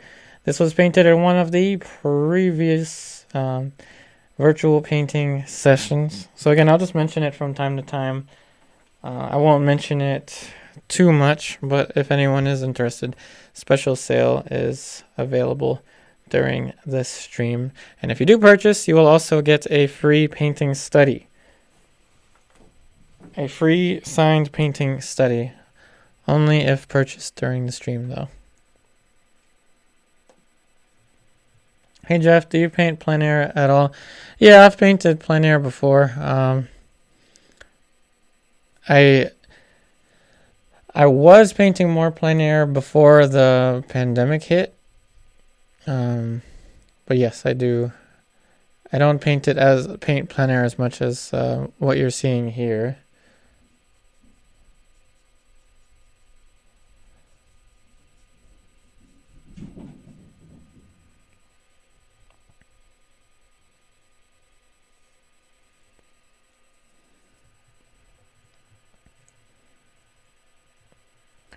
Hey, John Letcher. What did I miss? I don't know what I missed. Hey, Kojak. Just subscribe to your channel. I gotta go solve a case. Oh, wow. Be back soon. Thank you for subscribing, Kojak. Hey, Carol, the subtlety of the chin area is exactly what I'm working on in my nephew's painting. It's so difficult and subtle. Oh, I'm glad that I've given you the courage to continue. Hey, Neeks, what's the alternative way of hanging a wood panel without framing it? Hey, Julia C., I'm glad that you like the color coming from behind. To hang a wooden... what you can do is attach... you can attach a piece of framing, or like a little... those like alligator teeth looking things. You can attach it to the back. But I wouldn't like drill it into this, obviously. I would probably use something that you can attach to the back of the panel that wouldn't harm the front of the painting.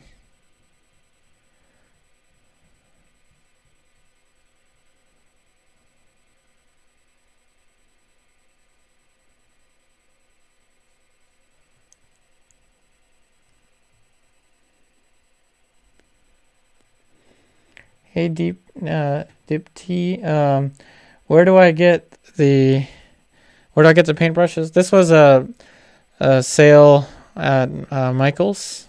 In fact, I have a bunch of them here. And just any crafty store. I have a bunch of them here that I still haven't opened. And I kid you not, those brushes are probably less than $1 each, these that I'm using.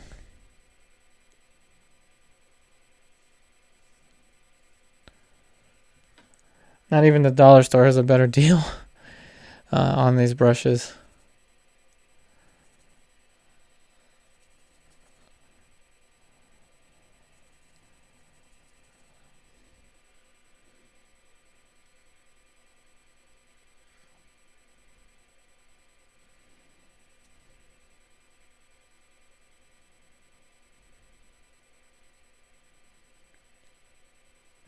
But one day, I want to have my own line of paint brushes and paints and things like that. One day. It'll happen. I know it will. And it really depends on everyone here. It depends on all of you. If you really enjoy these streams and you, it really depends on everyone, because without your support, without you being here with us, this show wouldn't be what it has become.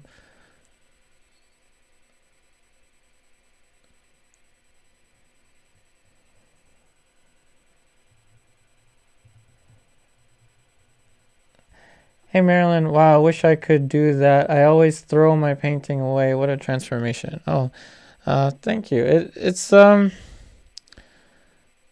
really, I want to say that patience is something that's developed and built upon when it comes to painting. I'm serious. I didn't have this much patience for painting maybe just a year ago.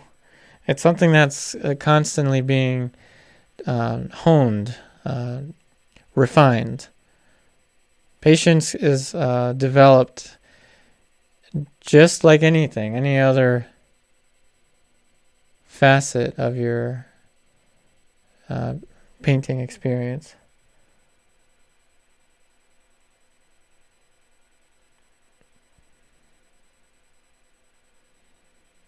Hey Jeff, have you tried Geneva paints? No, I haven't.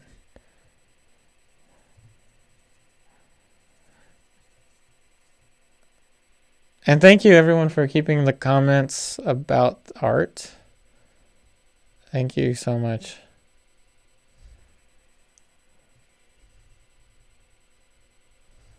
And thanks again to my moderators as well.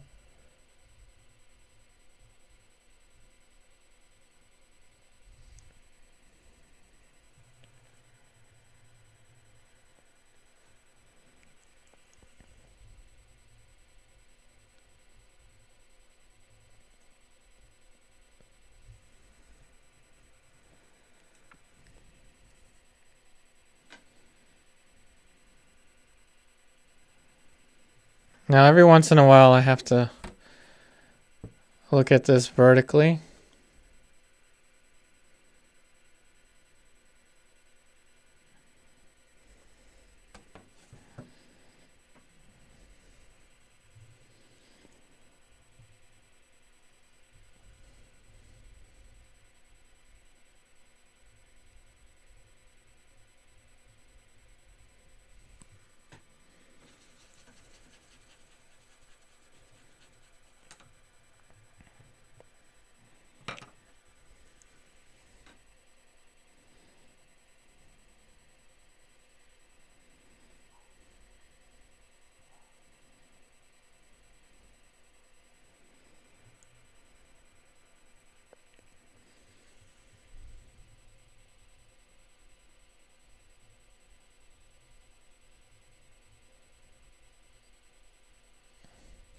So when I had rotated the paint, well, when I put the painting in front of me, I noticed this angle was a little off, and it looks different. I mean, I do have the painting at an angle, a 45-degree angle. I recommend having the painting at a 90-degree angle. So the angles to me look different when I look at the painting. So for instance, now this looks correct to me, but when I put this here, the angle looks different. But the one that I have to trust is the angle that I see when the painting is facing me. Onyx, yeah, the glasses, yeah, I'll probably just take the glasses out.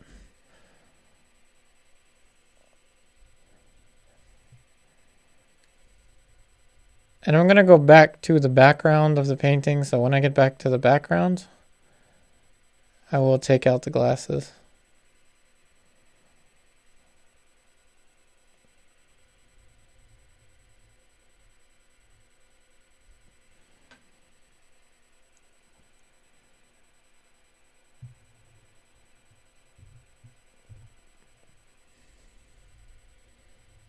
Yep, that's a great quote there from Carol. Patience and a gentle attitude towards ourselves is essential as artists. We face even criticism from the outside world. We must celebrate ourselves, even the minor victories. This is true.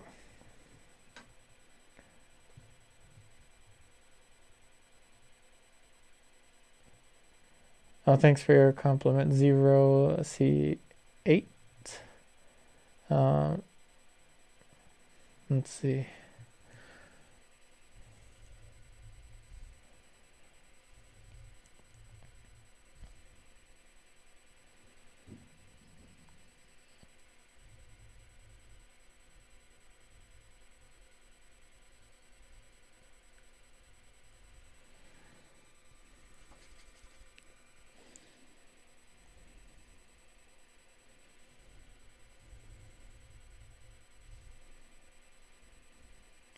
And again, anyone that's been watching the development of this painting, if you are interested in having the chance to own this painting, it will be available as a special sale on Saturday's live stream.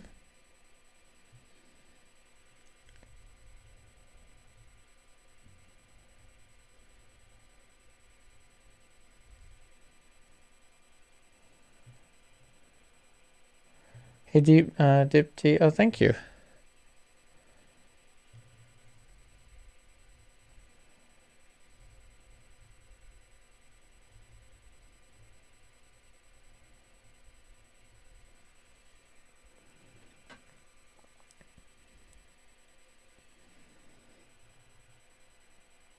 Hey, Julie, have to go. It's really late here.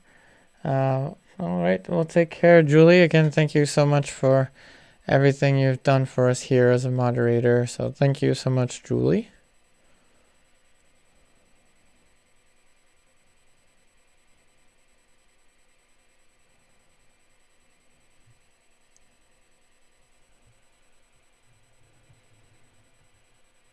Hey, Carol, I used to paint over my paintings or throw them away. Now I keep working on them patiently. Awesome. Just as you mentioned, patience is very important.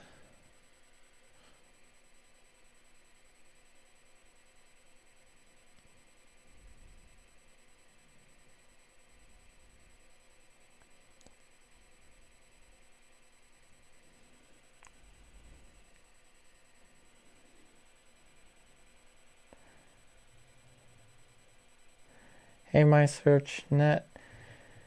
Let's see. Would you be so kind to tell us what process in current time? Let's see. I'm late a little. Did not get. What stage am I at in the painting? I'm building up the painting at this point. So if I was to put a name to the stage that the painting is in, I would say building up. So building the painting up to a finish is the stage that I'm currently in. This time we started without a monochromatic underpainting. So that's what's made the painting process a little faster.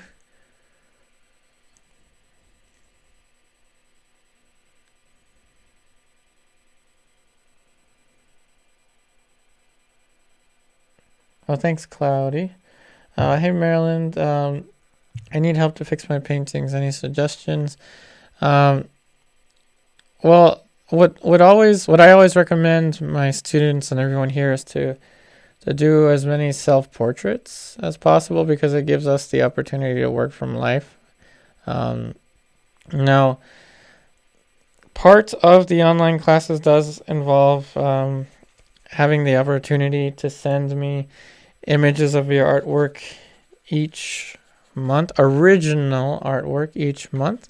Now, each week you can send me images. So, for instance, Marilyn, if you wanted to paint along with me, Marilyn, if you wanted to paint along with me during one of these public streams, you have the ability as an online student to send me the image that you have created painting along with me. Monique did that with us last week. She sent me her image, and I was able to give her advice on the painting in the virtual classroom.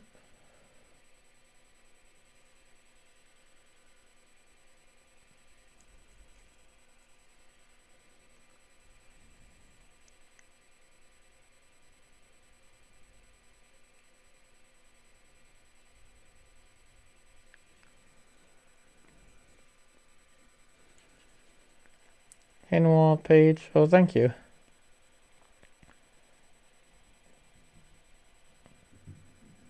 Oh, thanks, Marilyn.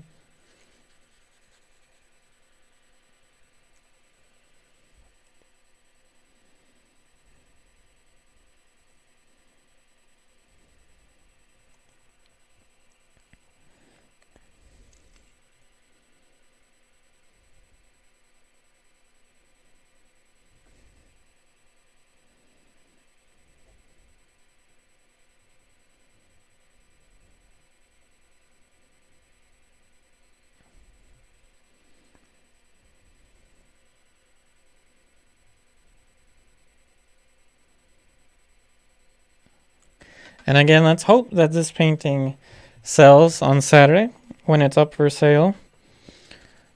That's extra motivation, really, when painting. Yeah, it gives you that extra kind of extra motivation to always try to do better. Hey, Neilda, I'm glad that you enjoy the hair.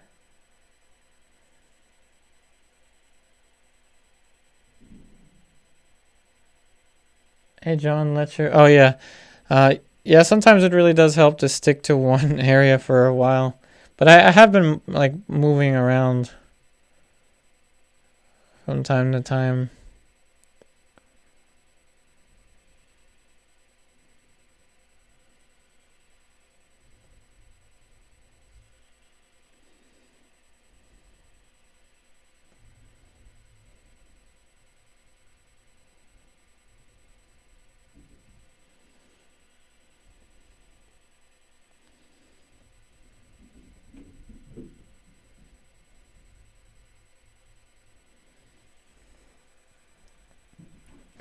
Oh, thanks, Ingrid. I'm glad you like the background.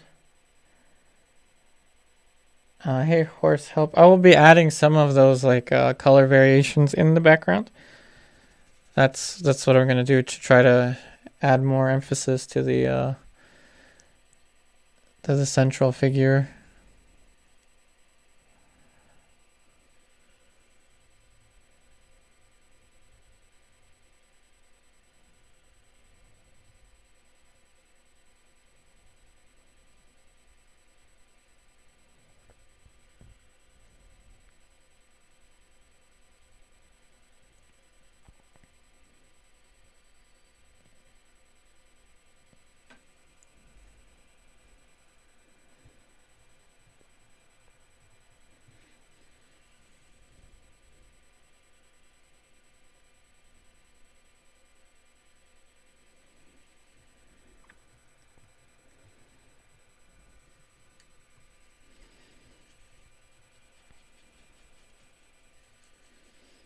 So I'm seeing a little bit less of the sclera of her eye in the picture, but I don't think I'm gonna chase it.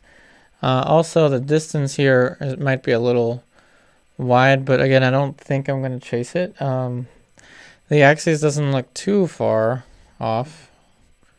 So again, this is a little bit further to the right, but I don't think I'm gonna chase it. Hang grid, yes, I have thought of creating an auction here. That's an idea. I don't know yet if my Etsy is popular enough to have an auction yet, but that has been in my mind for some time. I'm hoping to get to that point someday.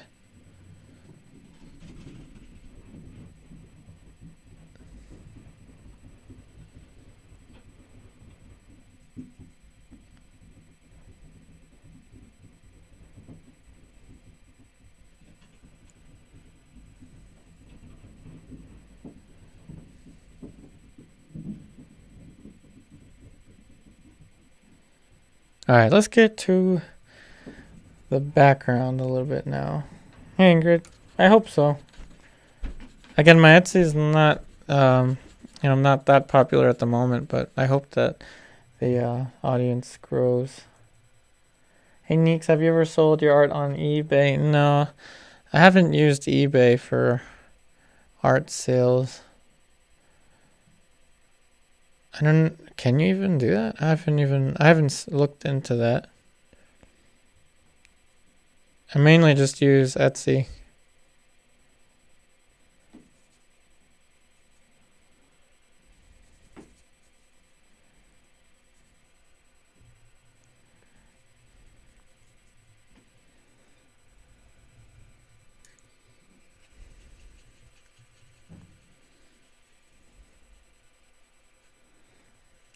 All right, let's get to this. The first thing I'll do is get a scrub brush and see if I can,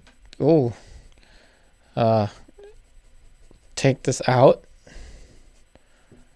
Okay, so the Alkyd definitely started to dry there, but not completely.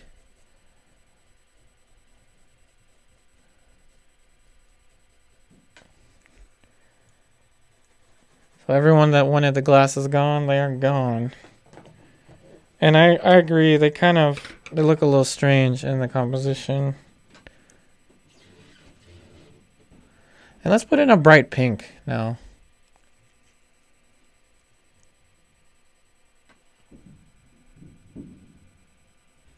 Well, yeah, would love to have you there, Marilyn. Hey, Leo V, I'm glad the hair is coming out nice. Hey, Monique. Oh, thank you for the 5-star review on Etsy. I'm glad that you enjoy the paintings that you're going to have. Should I say, I'm glad you enjoy the painting that you received. And you'll be receiving the painting titled The Gypsy very soon.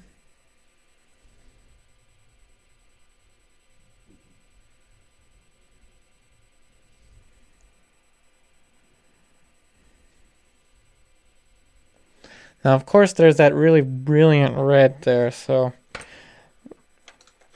let's try to paint that in palette knife style.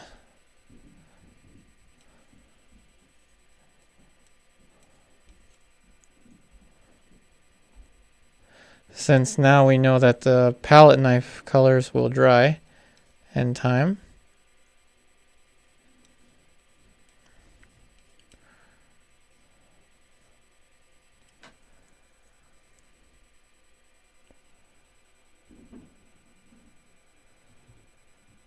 Hey Monique, eBay is not as popular as it used to be, but it was eBay that helped build some of my art collection over the years. Ooh, awesome.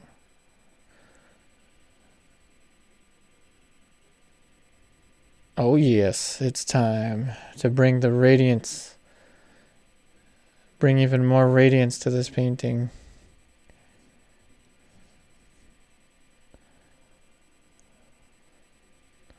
Let's hope this helps to sell the painting, everyone.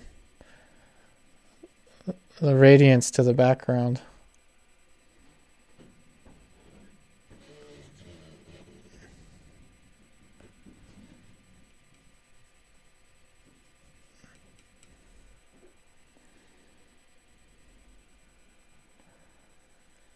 Hey Jeff, how do you scrape the dry paint from your palette when you take Thursdays off? I just scrape. I scrape the mixing space, but I leave these paints on here. Hey Marilyn, I didn't receive a update on Patreon, but again, my internet sometimes is a little lagging, so.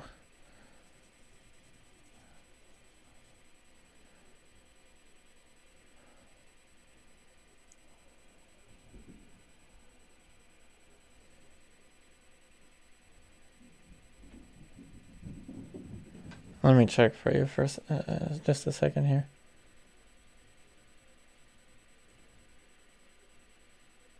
Yeah, I think it just takes a while for the email to notify me. But let's nail these colors.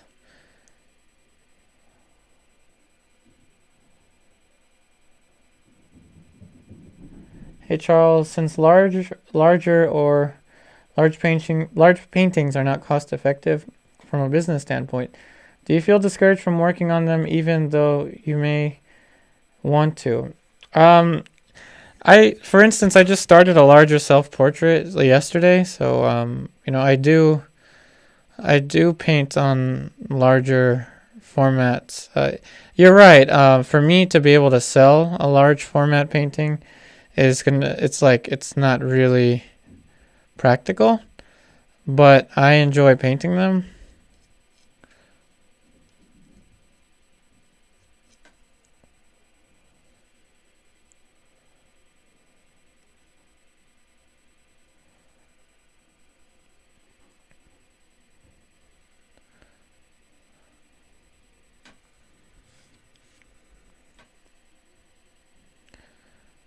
Now I'm really gonna do my best to get this red glow. Pink, it's not really red, it's like a pink glow.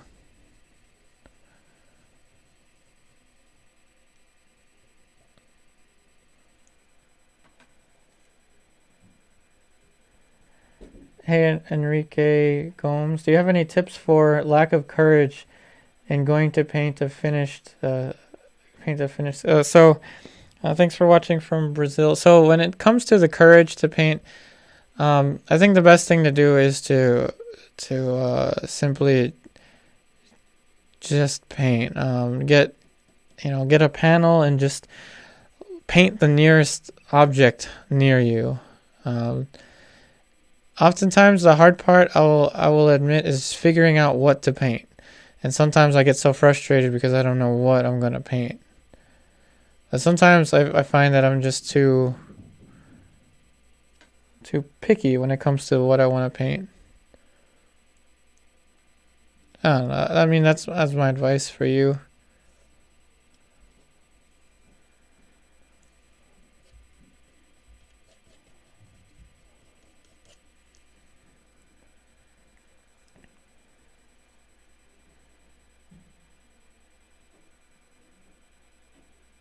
Hey Ingrid, yep, I'm trying to get the glow.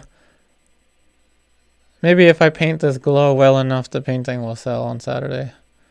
Let's see. Let's see. No pressure. No pressure.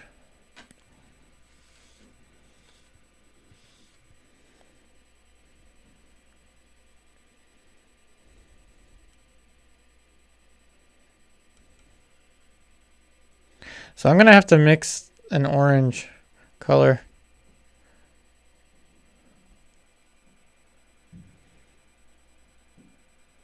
Oh, thanks, Enrique. Alright, let's get this orange color. Hey, Neeks, would you say the most tedious or hardest thing to paint in portraits? For me, it's the hair. For me, I think it's the eyes. Eyes are the most difficult for me.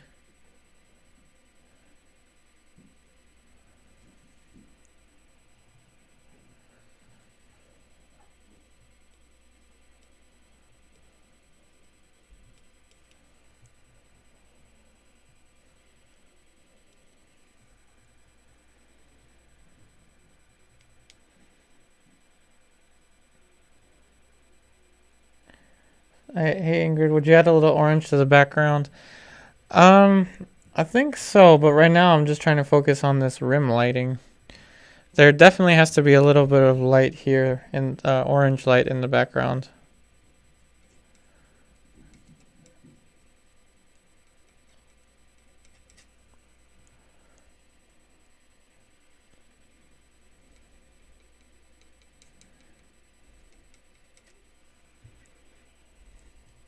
Oh yes, I think we're starting to get the light, everyone.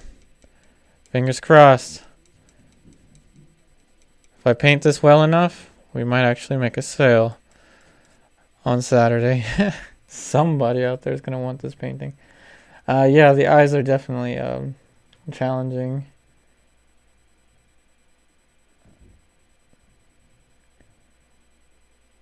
Hey Nancy, let's see. Do you plan, what are you going to paint to tell a story, or what catches your attention in the photo? Usually what catches my attention first, is I'm more of a visual person, and then I can put in some kind of narrative to it. Ooh, but now we're starting to get the luminescence. I might even title this luminescence.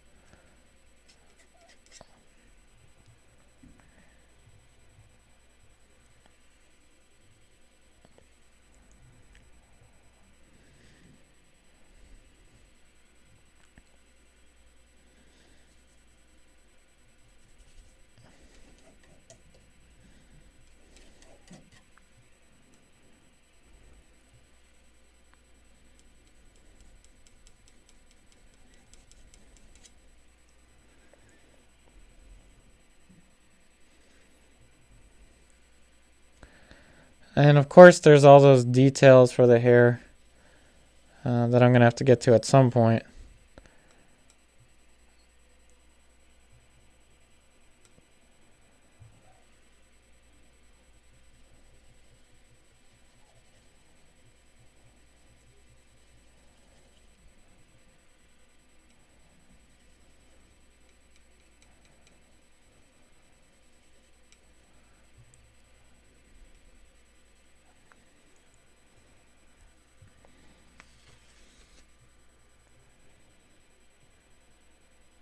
Hey, John Letcher. Let's see. Oh, take care, John Letcher. A Radiant Summer's Eve. That's a pretty good title.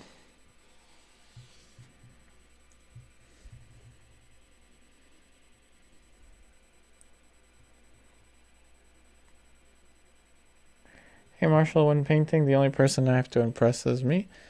That's a good quote.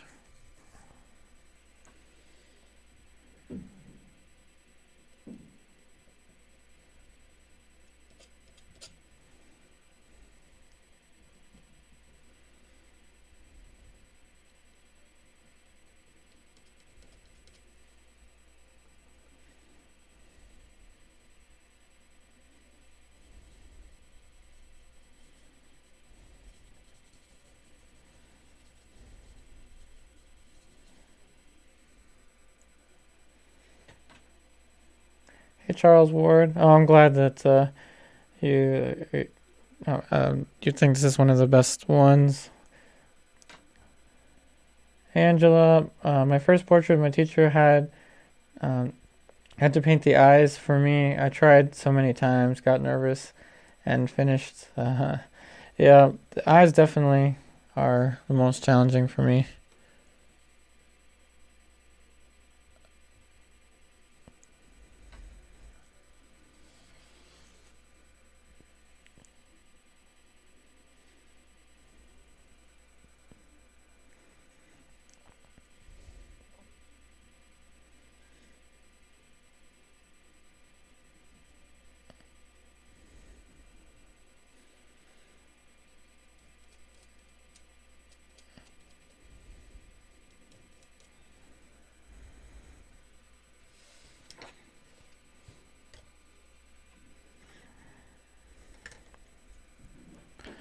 Slowly but surely.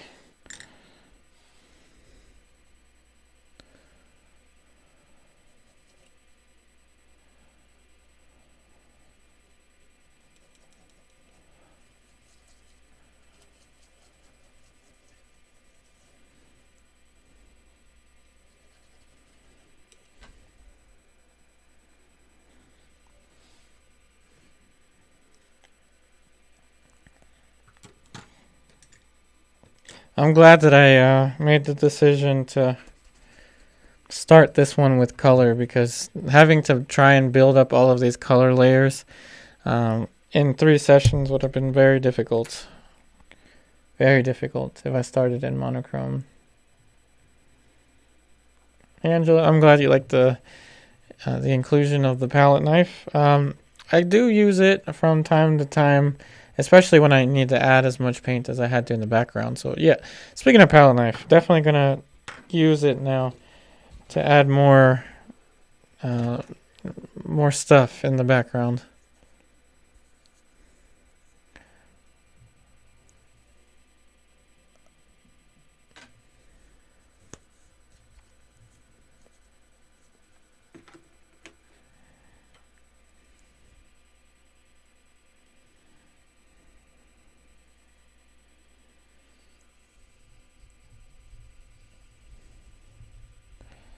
So I'm going to add those light shapes in the background. Strategically though, I don't want it to be light all over the place, and then it's going to lose the brilliance of the light.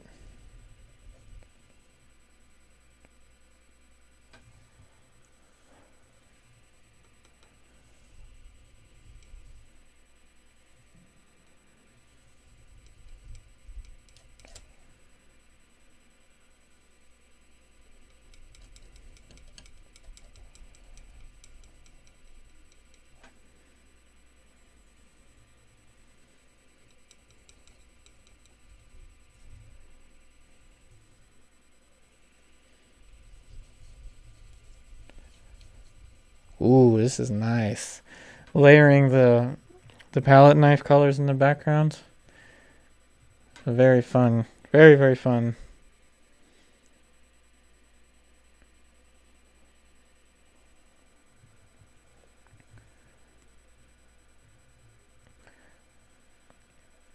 Let's see. Want to try plein air, but let's see. I've never done any tips. My tips with plein air would be to start with monochrome.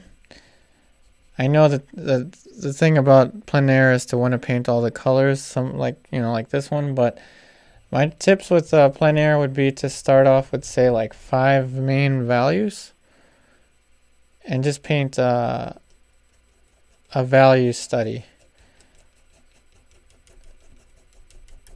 and then continue to build from there.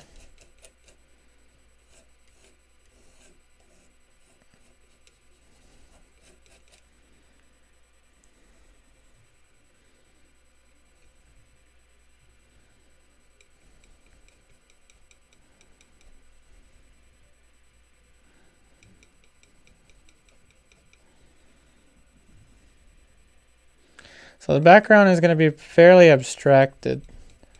But I gotta say, I mean, if anyone's ever layered palette knife paint onto dried palette knife paint like I'm doing here, it's a very fun experience. And to be able to layer paint like this usually takes months. But with the Alkyd, we could do this in much less time. Oh, and it's so nice.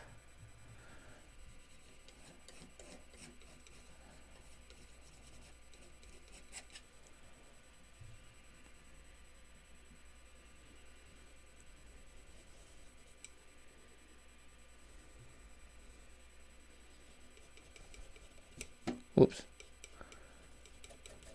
And this palette knife, believe it or not, I've had this palette knife since the very beginning of my painting experience. Actually, this palette knife I had with me when I took my first painting class. Back in 2009, 2010-ish.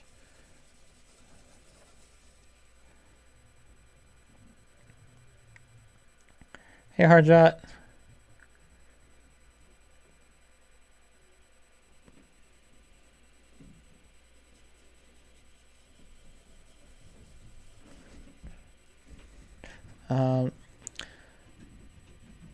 So yeah, I've had this palette knife forever. I've had to file it down the corners of the palette knife there because it was too sharp at one point.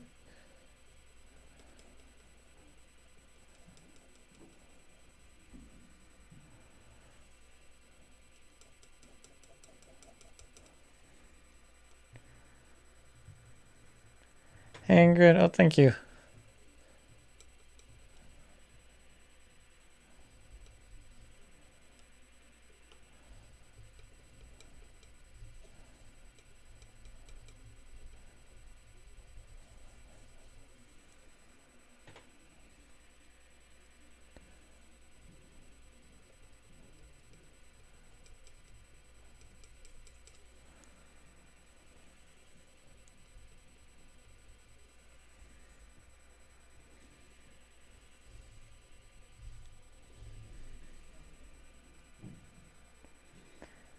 Hey Noel, yeah, definitely.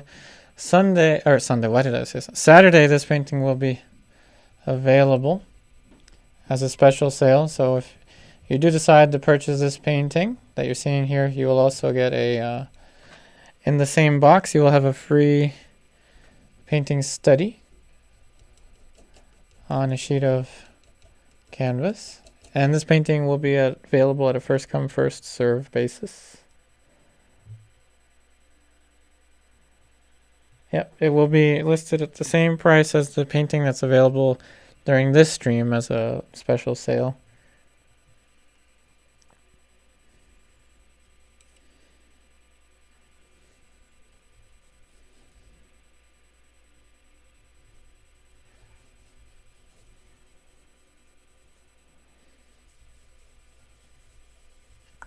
Ooh, it's so much fun to use palette knives though.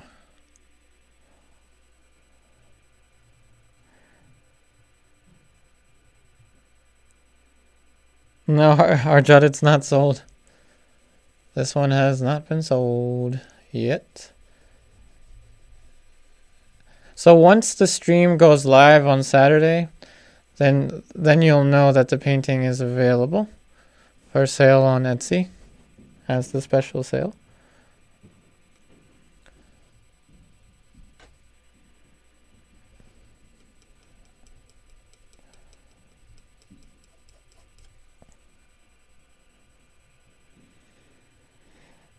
And well, this painting was started on Monday. So just a couple days ago.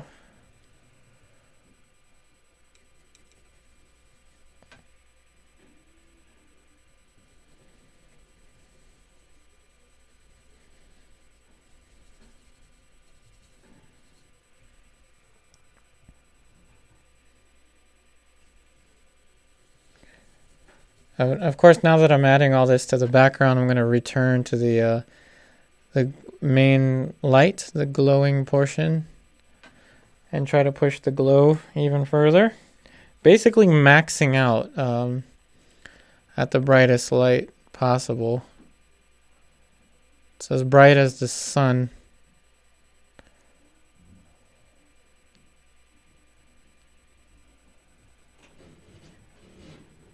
Oh, what age? When did I? Oh, okay.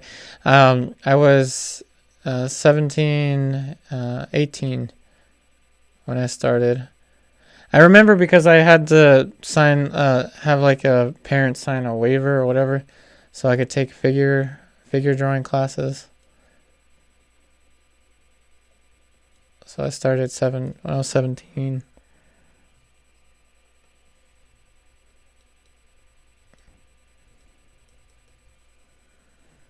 Now that I have the glow, I'm going to get a clean and dry synthetic brush and soften the edge.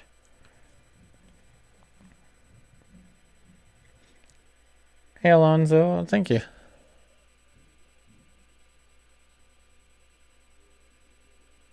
Clean and dry synthetic brush. Just to soften that edge. I don't want to soften it too much though.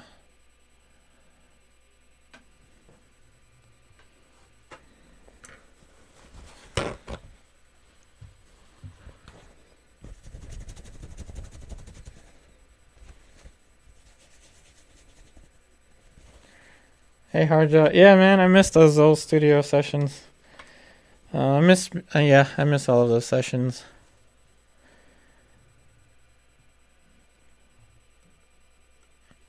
But I'm really enjoying these virtual painting sessions.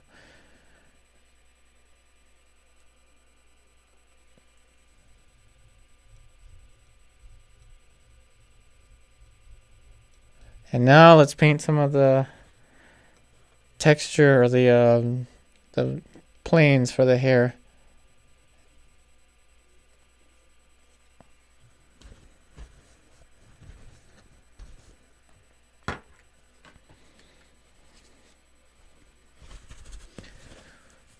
Alright, let's get to these planes. So first thing I'm going to do is put in the those light most facing planes.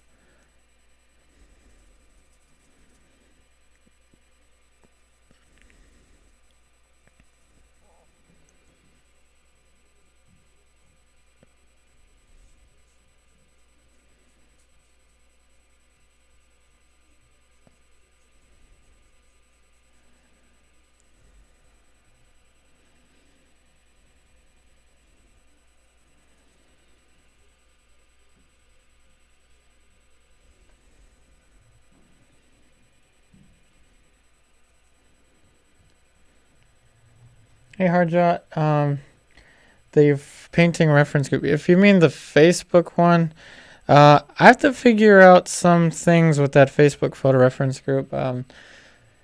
My internet person started that group. I had someone doing the website stuff for me a while back, and they created that Facebook page for me. So, Harjot, I know that you're interested in creating a portfolio for art school. So, if you don't mind, I think the online classes would help you more. For example, you can send me your work in progress images. And you can also use the paintings that you're going to do if you do join the online classes, Harjot, for your portfolio, for your art school applications.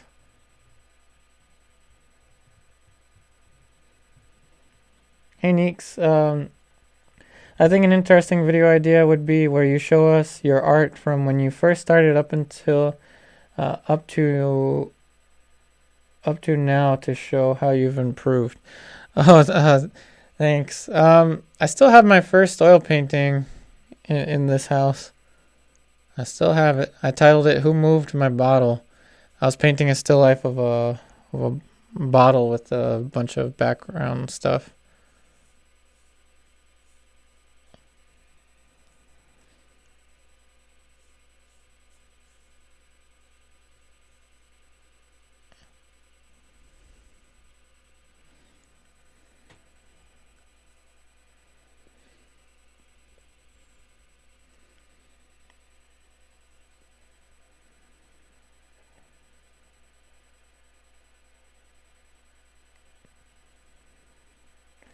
Hey Harjot, I kept missing Kai at Zol. Yeah, Kai was fun to paint with.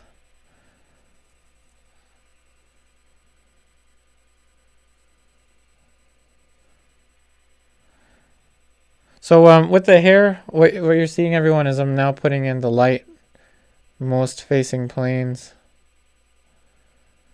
with the hair, and I'm trying to paint it almost to a finish. And then on Saturday will be pretty much just refinements to all of this. And I want it to be very brushy, very loose. Hey, Miss, thank you.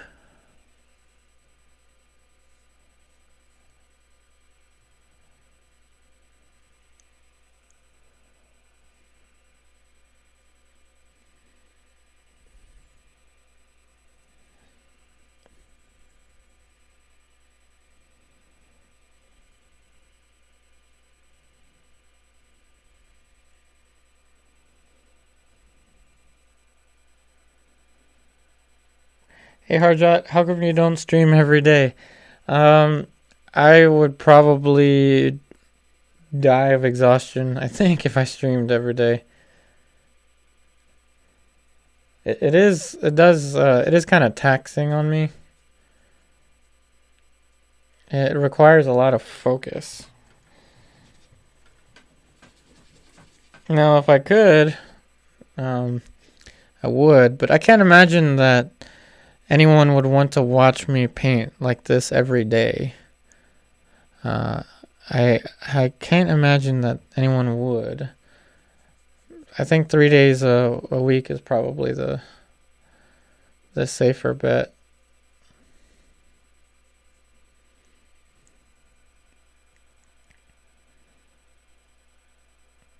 Hey Harjot. Oh good. Well, I hope that he helps you with the portfolio.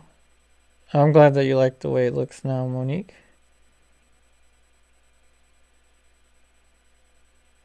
Ingrid, you need help in your studio. Thankfully, I am going to have help, especially with the online stuff, especially with all the Zoom things and everything. So thankfully, everyone's support has enabled me to. I'll announce that in detail later, but I will have more help in terms of technology and stuff soon.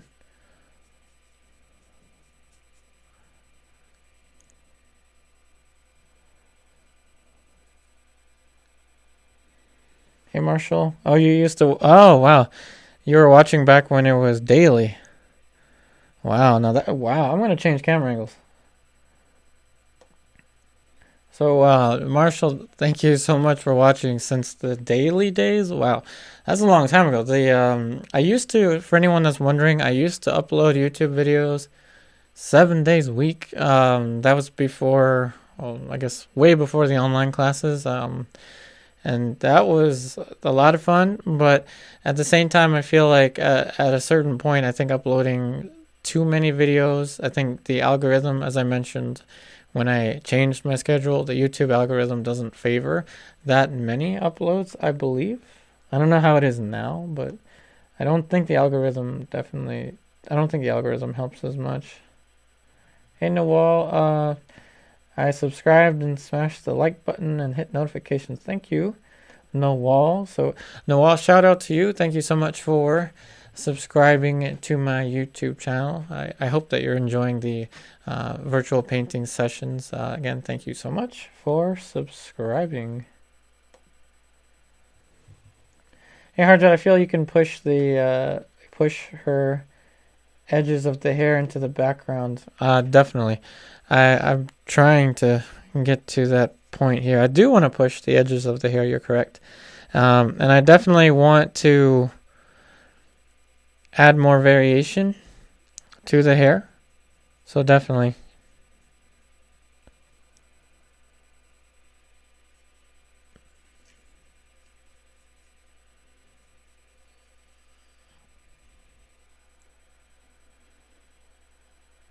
Hey Neeks. How can I prevent my brushes from splaying? My little detailed brush tends to do that, and it's very frustrating. Maybe try cleaning it without the water. Maybe just mineral spirits. So yeah, maybe just mineral spirits. Hey Jeff, Jeff's question. Let's see. I don't see Jeff's question. If you don't mind retyping it, Jeff. Hey Charles, I feel like recreating the gray hoodie she's wearing might ruin the timeless feel of it.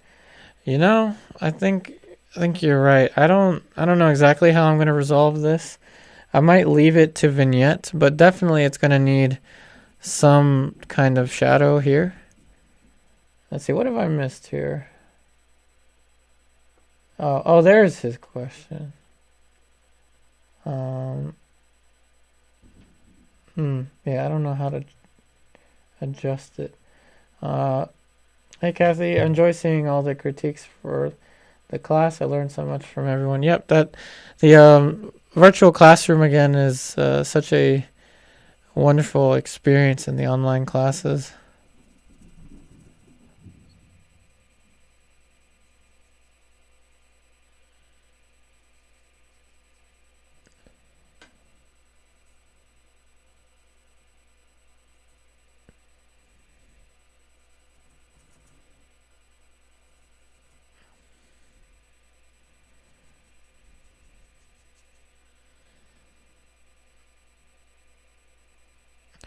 So I'm going to paint in the shadow of the hair resting on the shirt. I don't know if I'll turn it into the hoodie look that it has.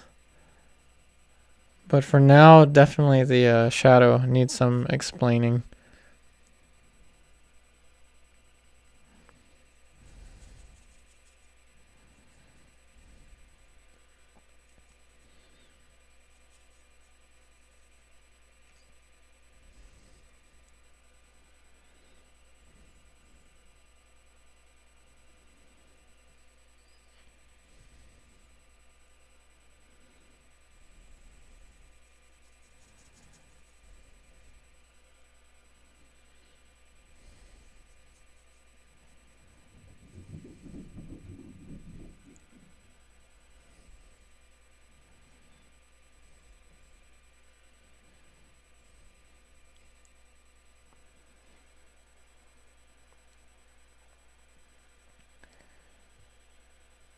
Hey Charles, maybe she can be wearing a cloak or something.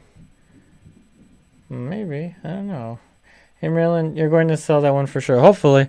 Again, anyone that's watching, again, I do have a painting available for special sale at the moment. So at the moment, you can purchase one of my original paintings that was created in a virtual painting session. This one here is available for special sale. And of course, this painting, if you do purchase it tonight, will come with a free study painting.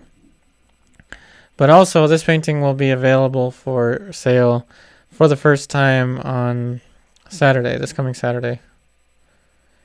And once the stream goes live, it will be first come, first serve basis with the sale of this painting.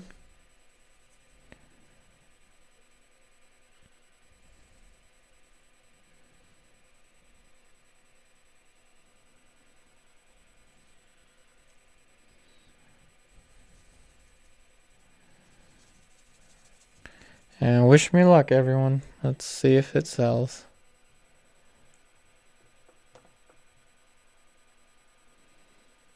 Okay, Monique, I think you're going to have a fight over it. Oh, if I was to be so lucky.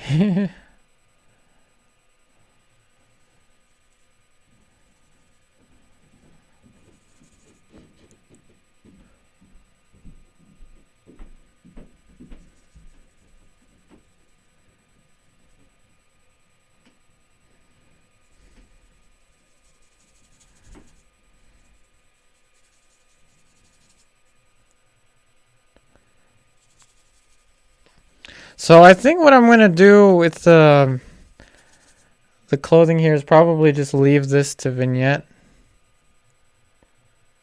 Oh, thanks, Bert. 2008.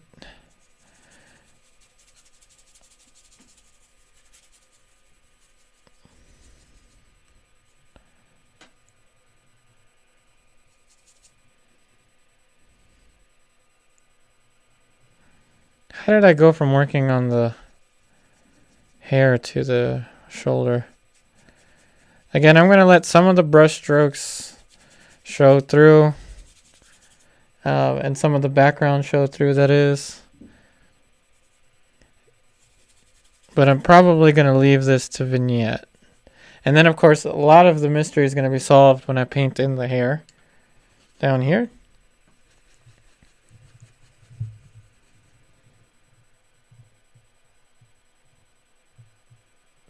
Oh, thanks, Noel.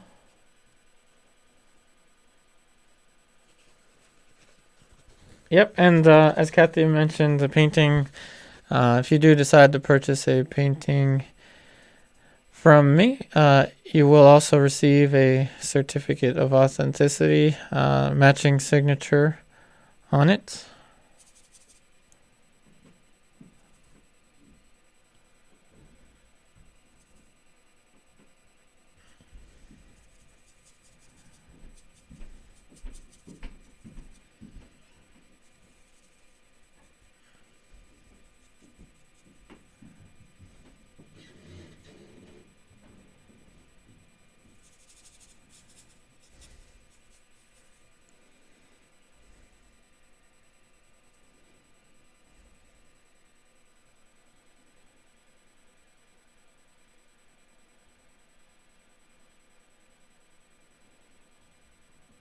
Yep, no worries, Harjot. I hope that that those classes are helping you too.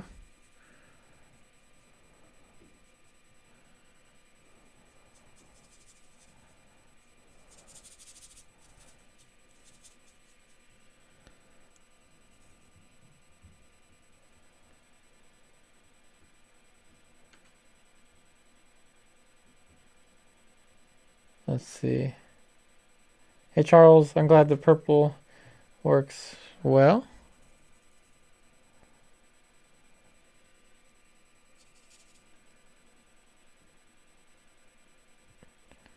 Oh, thanks, Charles.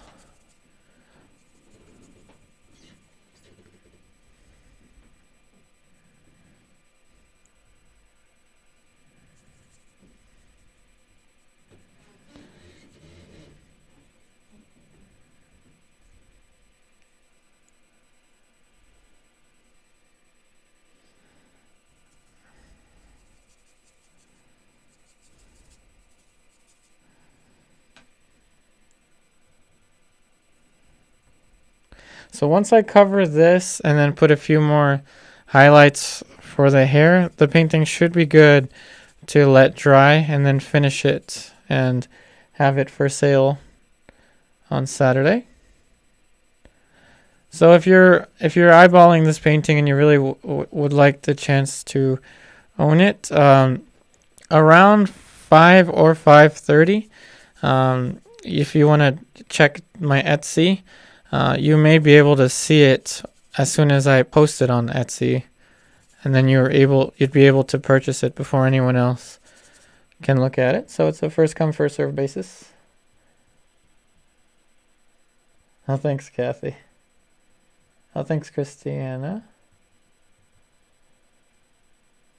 Hey, Harjot. Hey, when you were in Micah, who was the most notable artist you studied with? When I was there for a semester, I left Micah almost like right away. So I probably wouldn't be the best one to ask. But Karen is there now. Karen Warshaw. She's excellent teacher, but I don't know what Mike is doing currently with the whole pandemic thing. But honestly, Kai, I think, Arjot, I think that Studio Incominati's combination with the local university there in Philadelphia is probably the best solution for learning and getting a degree at the same time with art. Hey, Charles, I should auction it? Okay. We're going somewhere. I can auction it, yeah. But the auction would probably start at the selling price.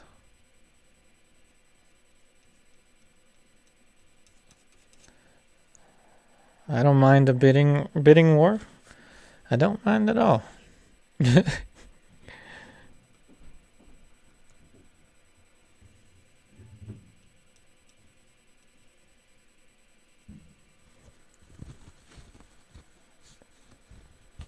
Hey Monique, I would probably, if I was to start it as an auction, I'd probably start it at the selling price that it's on now.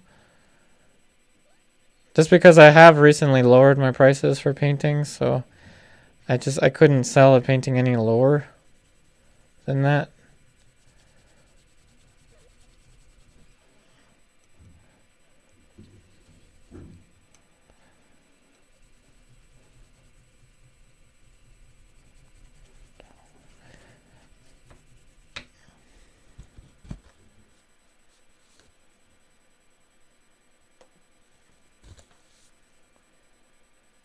Oh, thanks, Monique. Okay, well, I'm going to have someone look into that to create an auction for this one. I don't mind at all. Don't mind. I do not mind. And of course, this right here compositionally is not something I would want to dry like that. So I'm just going to darken a little bit.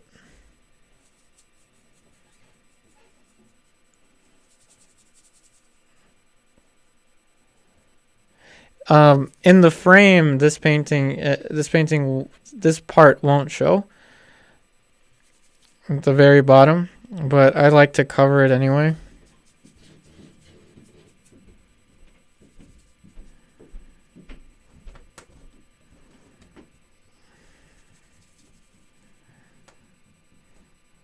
You know what? I'm going to do what Steven suggested one time to cover the bottom.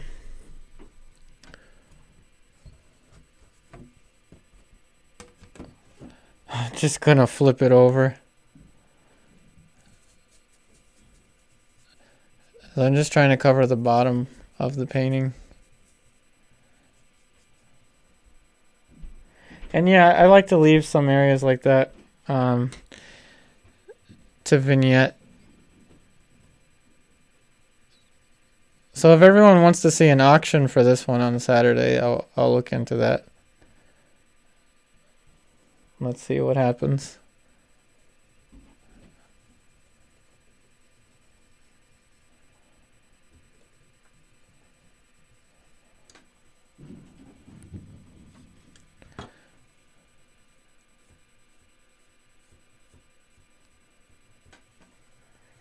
This will come with a matching fingerprint.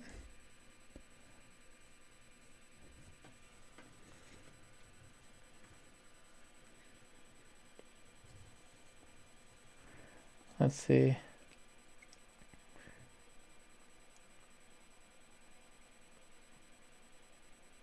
Yeah, why was the wall timed out? I'm gonna...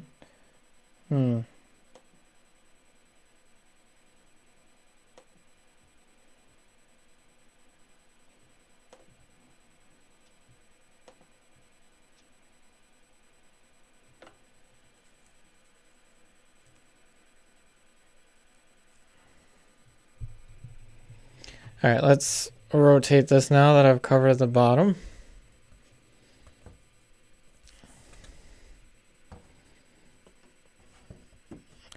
Yep, we have definitely gotten much further with this painting.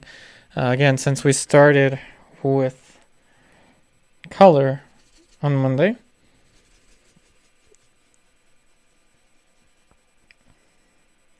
Yeah, I don't know why the wall was timed out. Oh, she just put the subscribe button. I'll just leave the subscribe button there.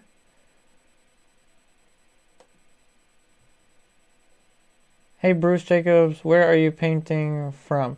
I am Bruce. I'm in the Maryland, DC, Virginia area. In particular, I am in Beltsville, Maryland. You can find me occasionally shopping at the Plaza Arts and Crafts store in Vienna, Virginia.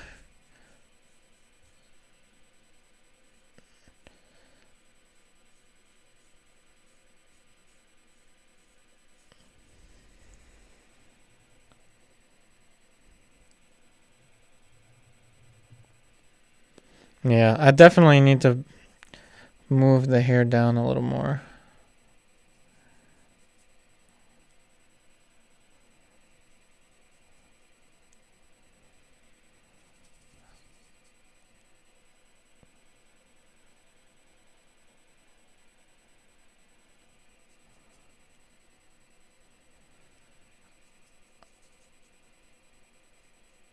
And the best thing is this is pretty much guaranteed to be dry on Saturday.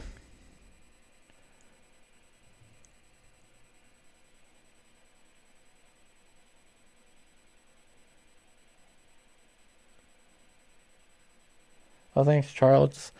So, Monique, you're saying to use eBay for a bid. Maybe.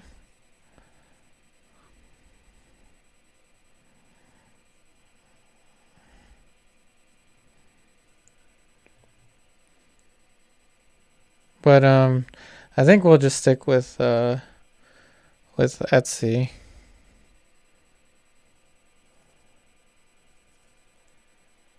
Hey Bruce. Oh, awesome. Thanks for watching from Georgia.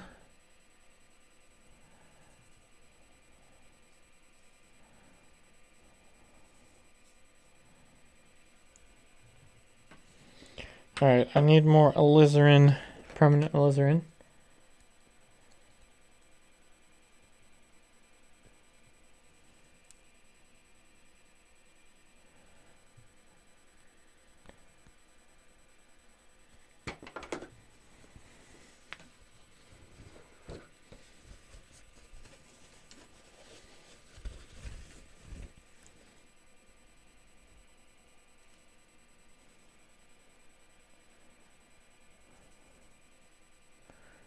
Thanks for watching from Virginia.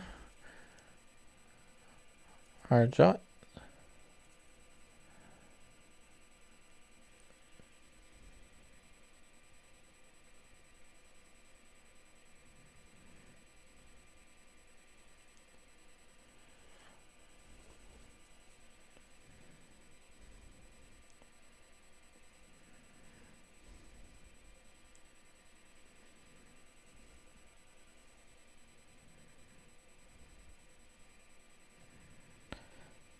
And again, thank you everyone here in the virtual painting session. We have definitely, I guess, knock on wood, we definitely have made a comeback here after what happened on Monday.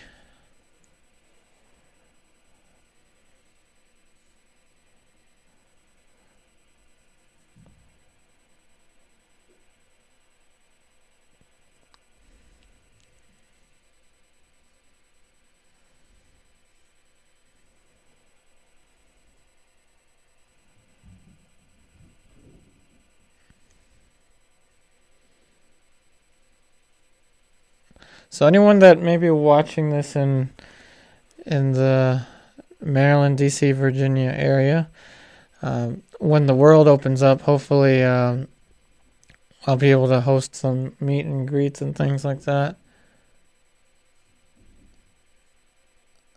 In the past, it was nice to, to go to the plaza, the art store, and have people recognize me there. I miss those days.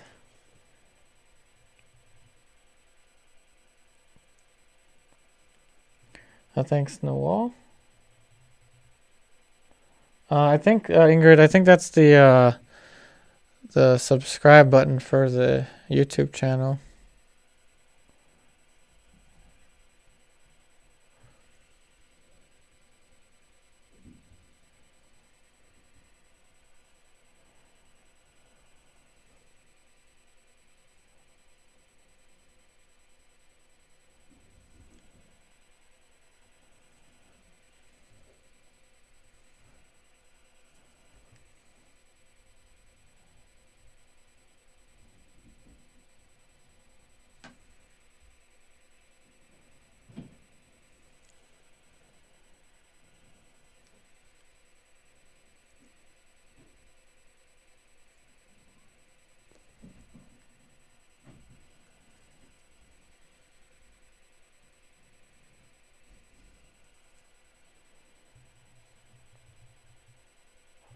Oh, it's an emoji. That's what it is.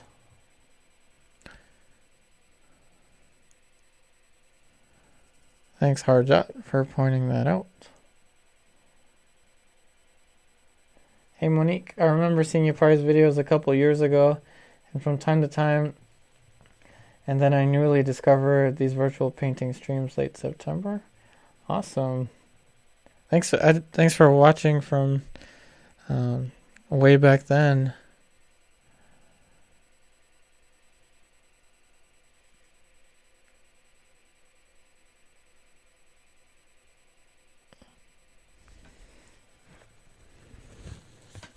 So now, just like Harjot suggested, we have some of the hair going across towards the background to create more of the I guess the drama of the shapes of the hair.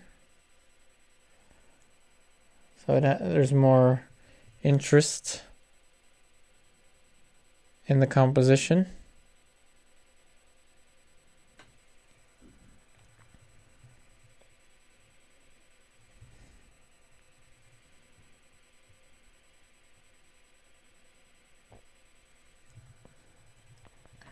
Take care, Harjot. Take care, Carol. Yep, we're almost done with today. Hey, Maureen, thanks for watching from West Coast, Australia. Awesome. Okay, so we're almost there. A few more planes for the hair and the light, and that should be good.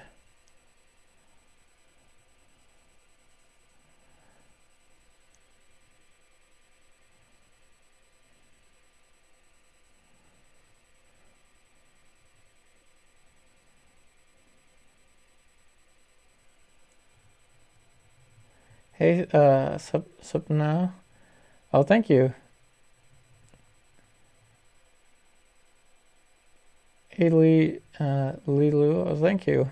I'm glad you like the colors. Barhawaj, thank you.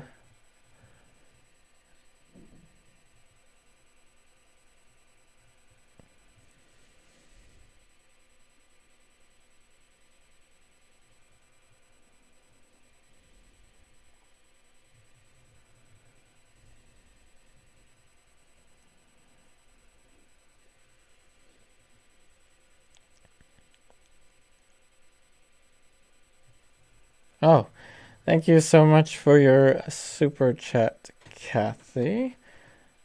All right, let me change my... Oh yeah, I said your name correctly for the first time, thankfully. So thank you so much for your super chat, Kathy. So with the paintbrush in hand, thank you again. This is my shout out to you, Kathy. Shout out to you with the paintbrush in hand and the maul stick. So I don't know, I always pick some kind of object. So let's see, all the paintbrushes that I've been using. Shout out again, Kathy. Again, thank you so much for your super chat and all of your support on my YouTube channel and on the Patreon and on the Etsy and everything. So thank you so much, Kathy, for your super chat in tonight's live stream.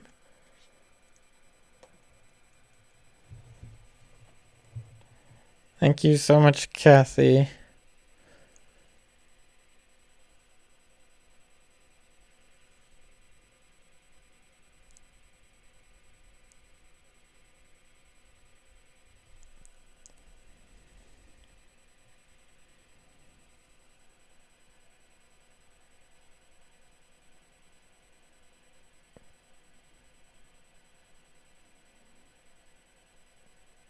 Hey, Harjot. No, my family's from Peru.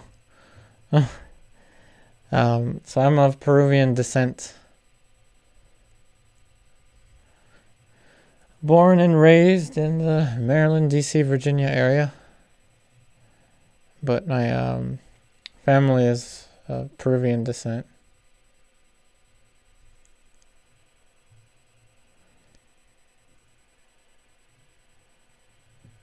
Hey, Ruby Rules. Welcome to the virtual painting session.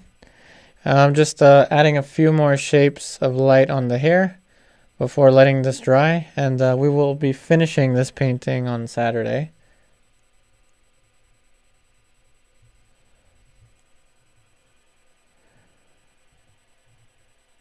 Oh yeah, no worries, Harjot.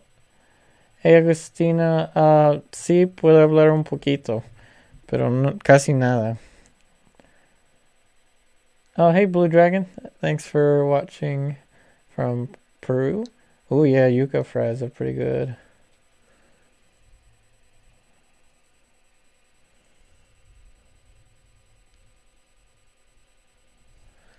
So a few more shapes, and then we'll be good. And remember, like always, I'll be cleaning the brushes and then cleaning the palette, and that will be our dedicated questions and answers time. I usually do that at the end of every stream.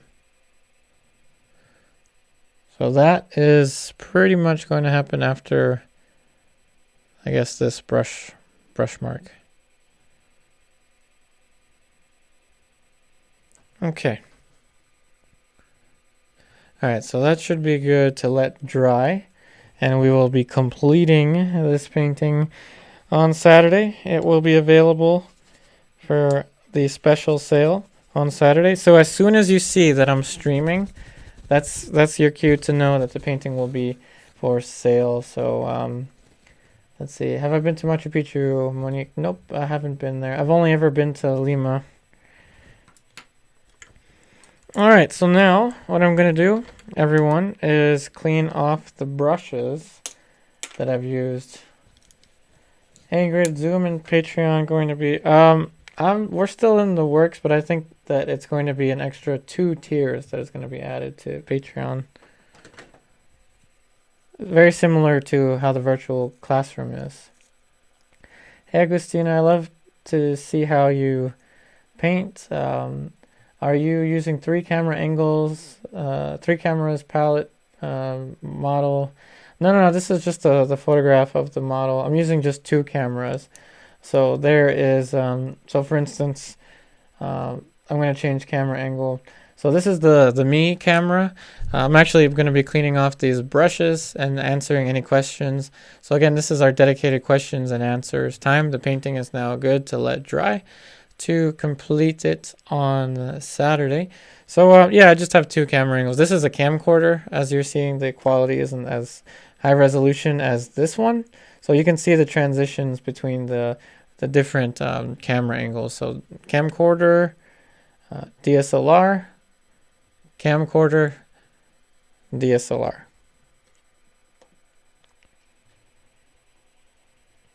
Hey Charles, seems like people really respond to paintings with the glow and radiance. May I suggest for one of your next paintings something like Edward Robert Hughes' Midsummer's Eve? Gotta look that one up. But yeah. Any suggestions you have for future paintings? Definitely interested. Again, this was suggested from someone. I think Charles, you suggested it, to have the backlighting.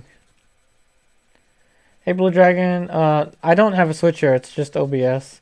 I have the me camera. This one set at oops, got paint on my shirt. I have it set at a much lower resolution than the high resolution, so that the bit rate isn't overdone. I think that's the term.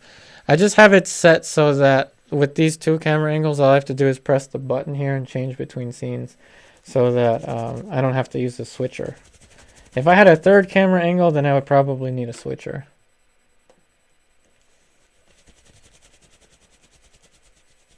Yep, so Monique, it's just a button that I have to press. I would like to have 3 camera angles, but I would have to go in sequence. So I'd have to go from this one to the me camera to get all the way to the 3rd camera. So it doesn't really work out with a 3rd camera angle at the moment. Yep, Charles, thank you again for your suggestion for the backlight. Hey Marilyn, oh thank you. I'm hoping that this painting sells on Saturday. Let's see. Hey Agustina, do you use OBS program to join the images? Yes, I do.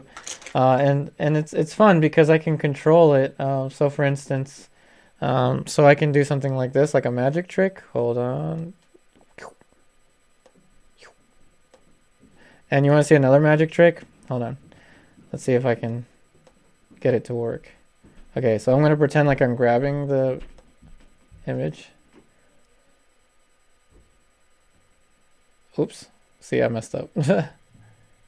So there's so much that you can do with the streaming software. It's so much fun. And of course, I'm going to use my streaming software to mention last call for anyone that is interested in purchasing an original oil painting from me right now during the stream.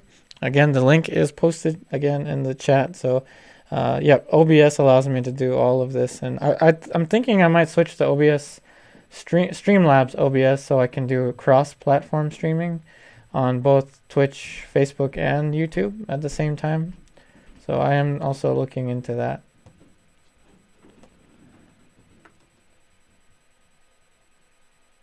Let's see.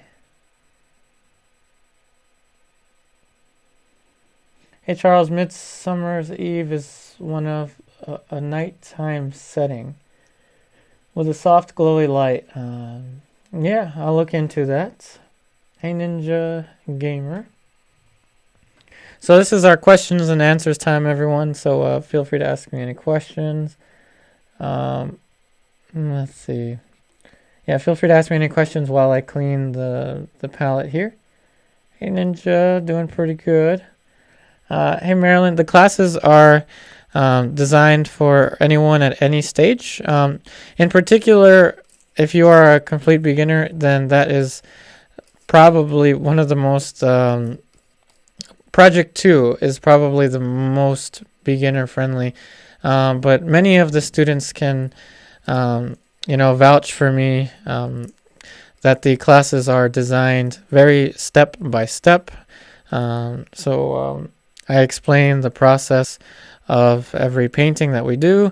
We also have practical figure drawing, so there's anatomy involved in it, conceptual aspects to how to draw faces, figures, and perspective. We just talked about perspective recently in one of my previous lessons.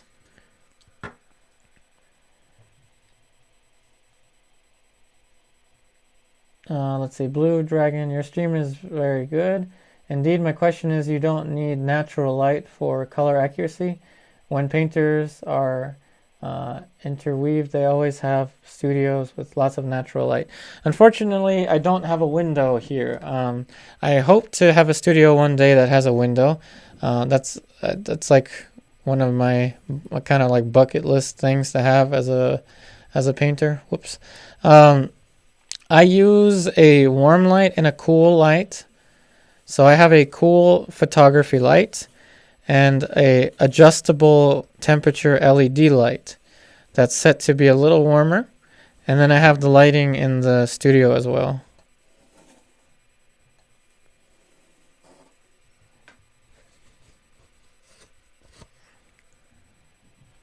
And yeah, I have this at a 45-degree angle. So that the camera, the camera is about 5 feet above my head. So it's kind of like an optical illusion. Like you may think that this is on a flat surface, or sorry, you may think that this is 90 degrees. But if it was 90 degrees, then if it was at a 90 degree, then the camera would be right behind me, or the camera would have to be right in front of me, like where the microphone is.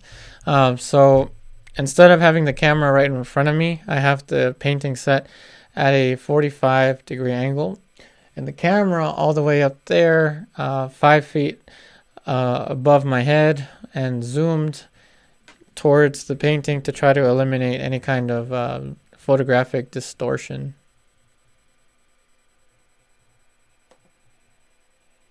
Hey Riley, I was gone for 2 hours. You made it look so good. Oh, thank you. I do prefer spike lavender. Kathy is right. I prefer spike lavender over Gamsol. I prefer it over turpentine. It's just it's the safest solvent to use, spike lavender. But the problem is it's a very pricey. It's very expensive. So thanks Monique for vouching for my online classes. Hey Sapna, random fact, I clean my synthetic brushes with the spinning makeup brush cleaner. Oh wow. Oh, that's smart. Alright, take care, Harjat. So that should be about it. Thank you so much everyone for watching. Oh, hold on. Augustina, what color palette do you use? So I actually have all of these colors listed in the description box of this video. Finally, I have the Alkyds listed in there. So this is all Griffin, Alkyd, Winsor Newton, Titanium White, Cadmium Yellow, Deep Hue, Yellow Ochre, Winsor Red, Permanent, Alizarin Crimson, Raw Umber, Ivory Black, Ultramarine Blue. So all are Griffin, Alkyd, Winsor Newton oil paints. Yep, all Winsor Newton Griffin Alkyds.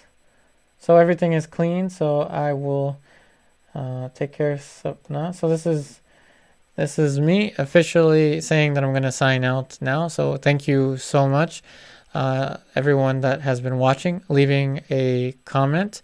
Thank you so much to my moderators as well, and all of my patrons on Patreon, of course. And again, great work, everyone, in the online classes. And everyone that's interested in the online classes, remember, you can join at any skill level, whether you have absolutely no experience or if you have years and years and years of experience. So it's really, really up to you. You can also use any kind of medium that you like. Just because I use oil paint doesn't mean that you could use any other medium. We have students using gouache, we have students using acrylic, so we do have a variety of different materials. That being said, I wish you the very best in all of your artwork. Remember, we'll be back on Saturday. This painting will be available for a special sale on Saturday. Again, I wish you the very best in all of your artwork, and I'll see you on the next one.